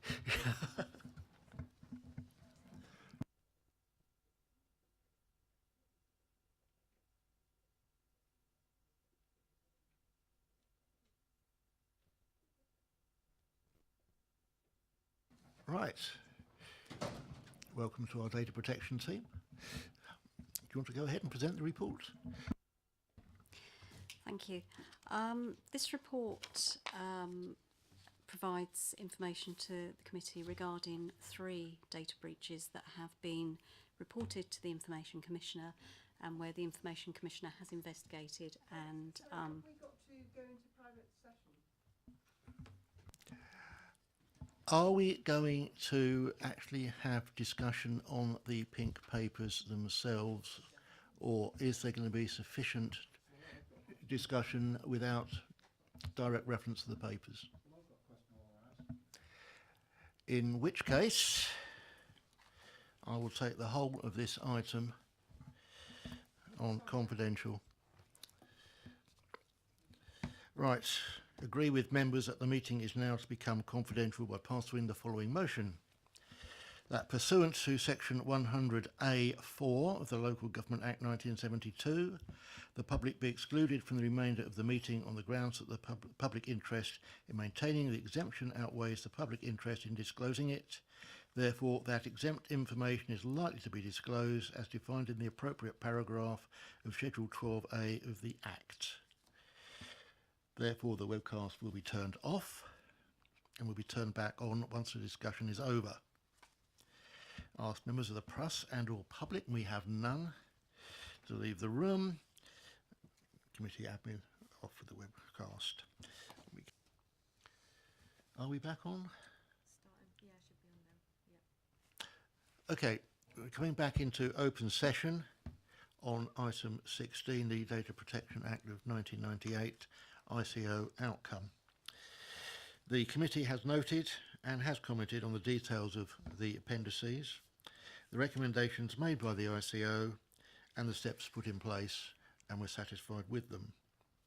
We've agreed the recommendation in 374 to ask group leaders to ensure all members undertake data protection training, but in the opinion of the committee, member training should be mandatory. Mr. Chairman, just out of interest, does Anne have anything else she wants to add to that?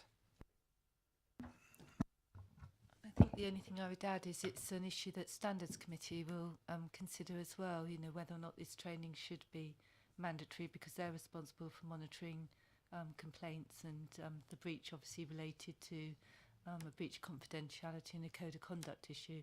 So I believe that they're likely to make a similar recommendation on to Council that it should be mandatory as well. Would the recommendation to this committee be passed on to Standards? Okay, so that moves us on to item 17, which is really going to be a long paper.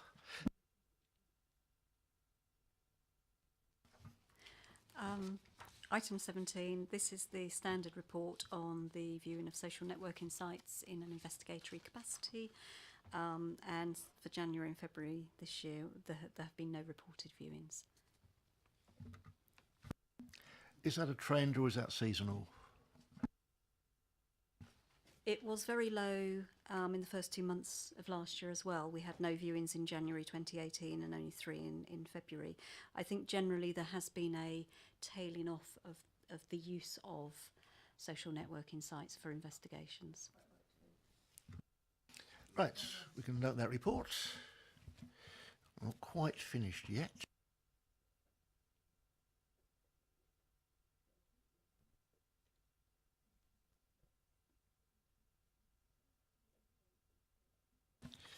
Right, item 18, Audit and Accounts Work Programme.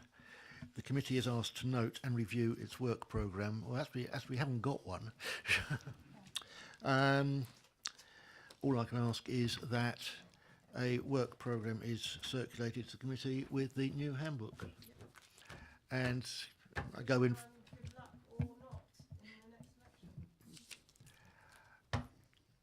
Some of us may still be here. Okay, items 19 and 20 have been determined, so I close the meeting at 5:35. That's my longest meeting. Thank you all for your patience and your endurance.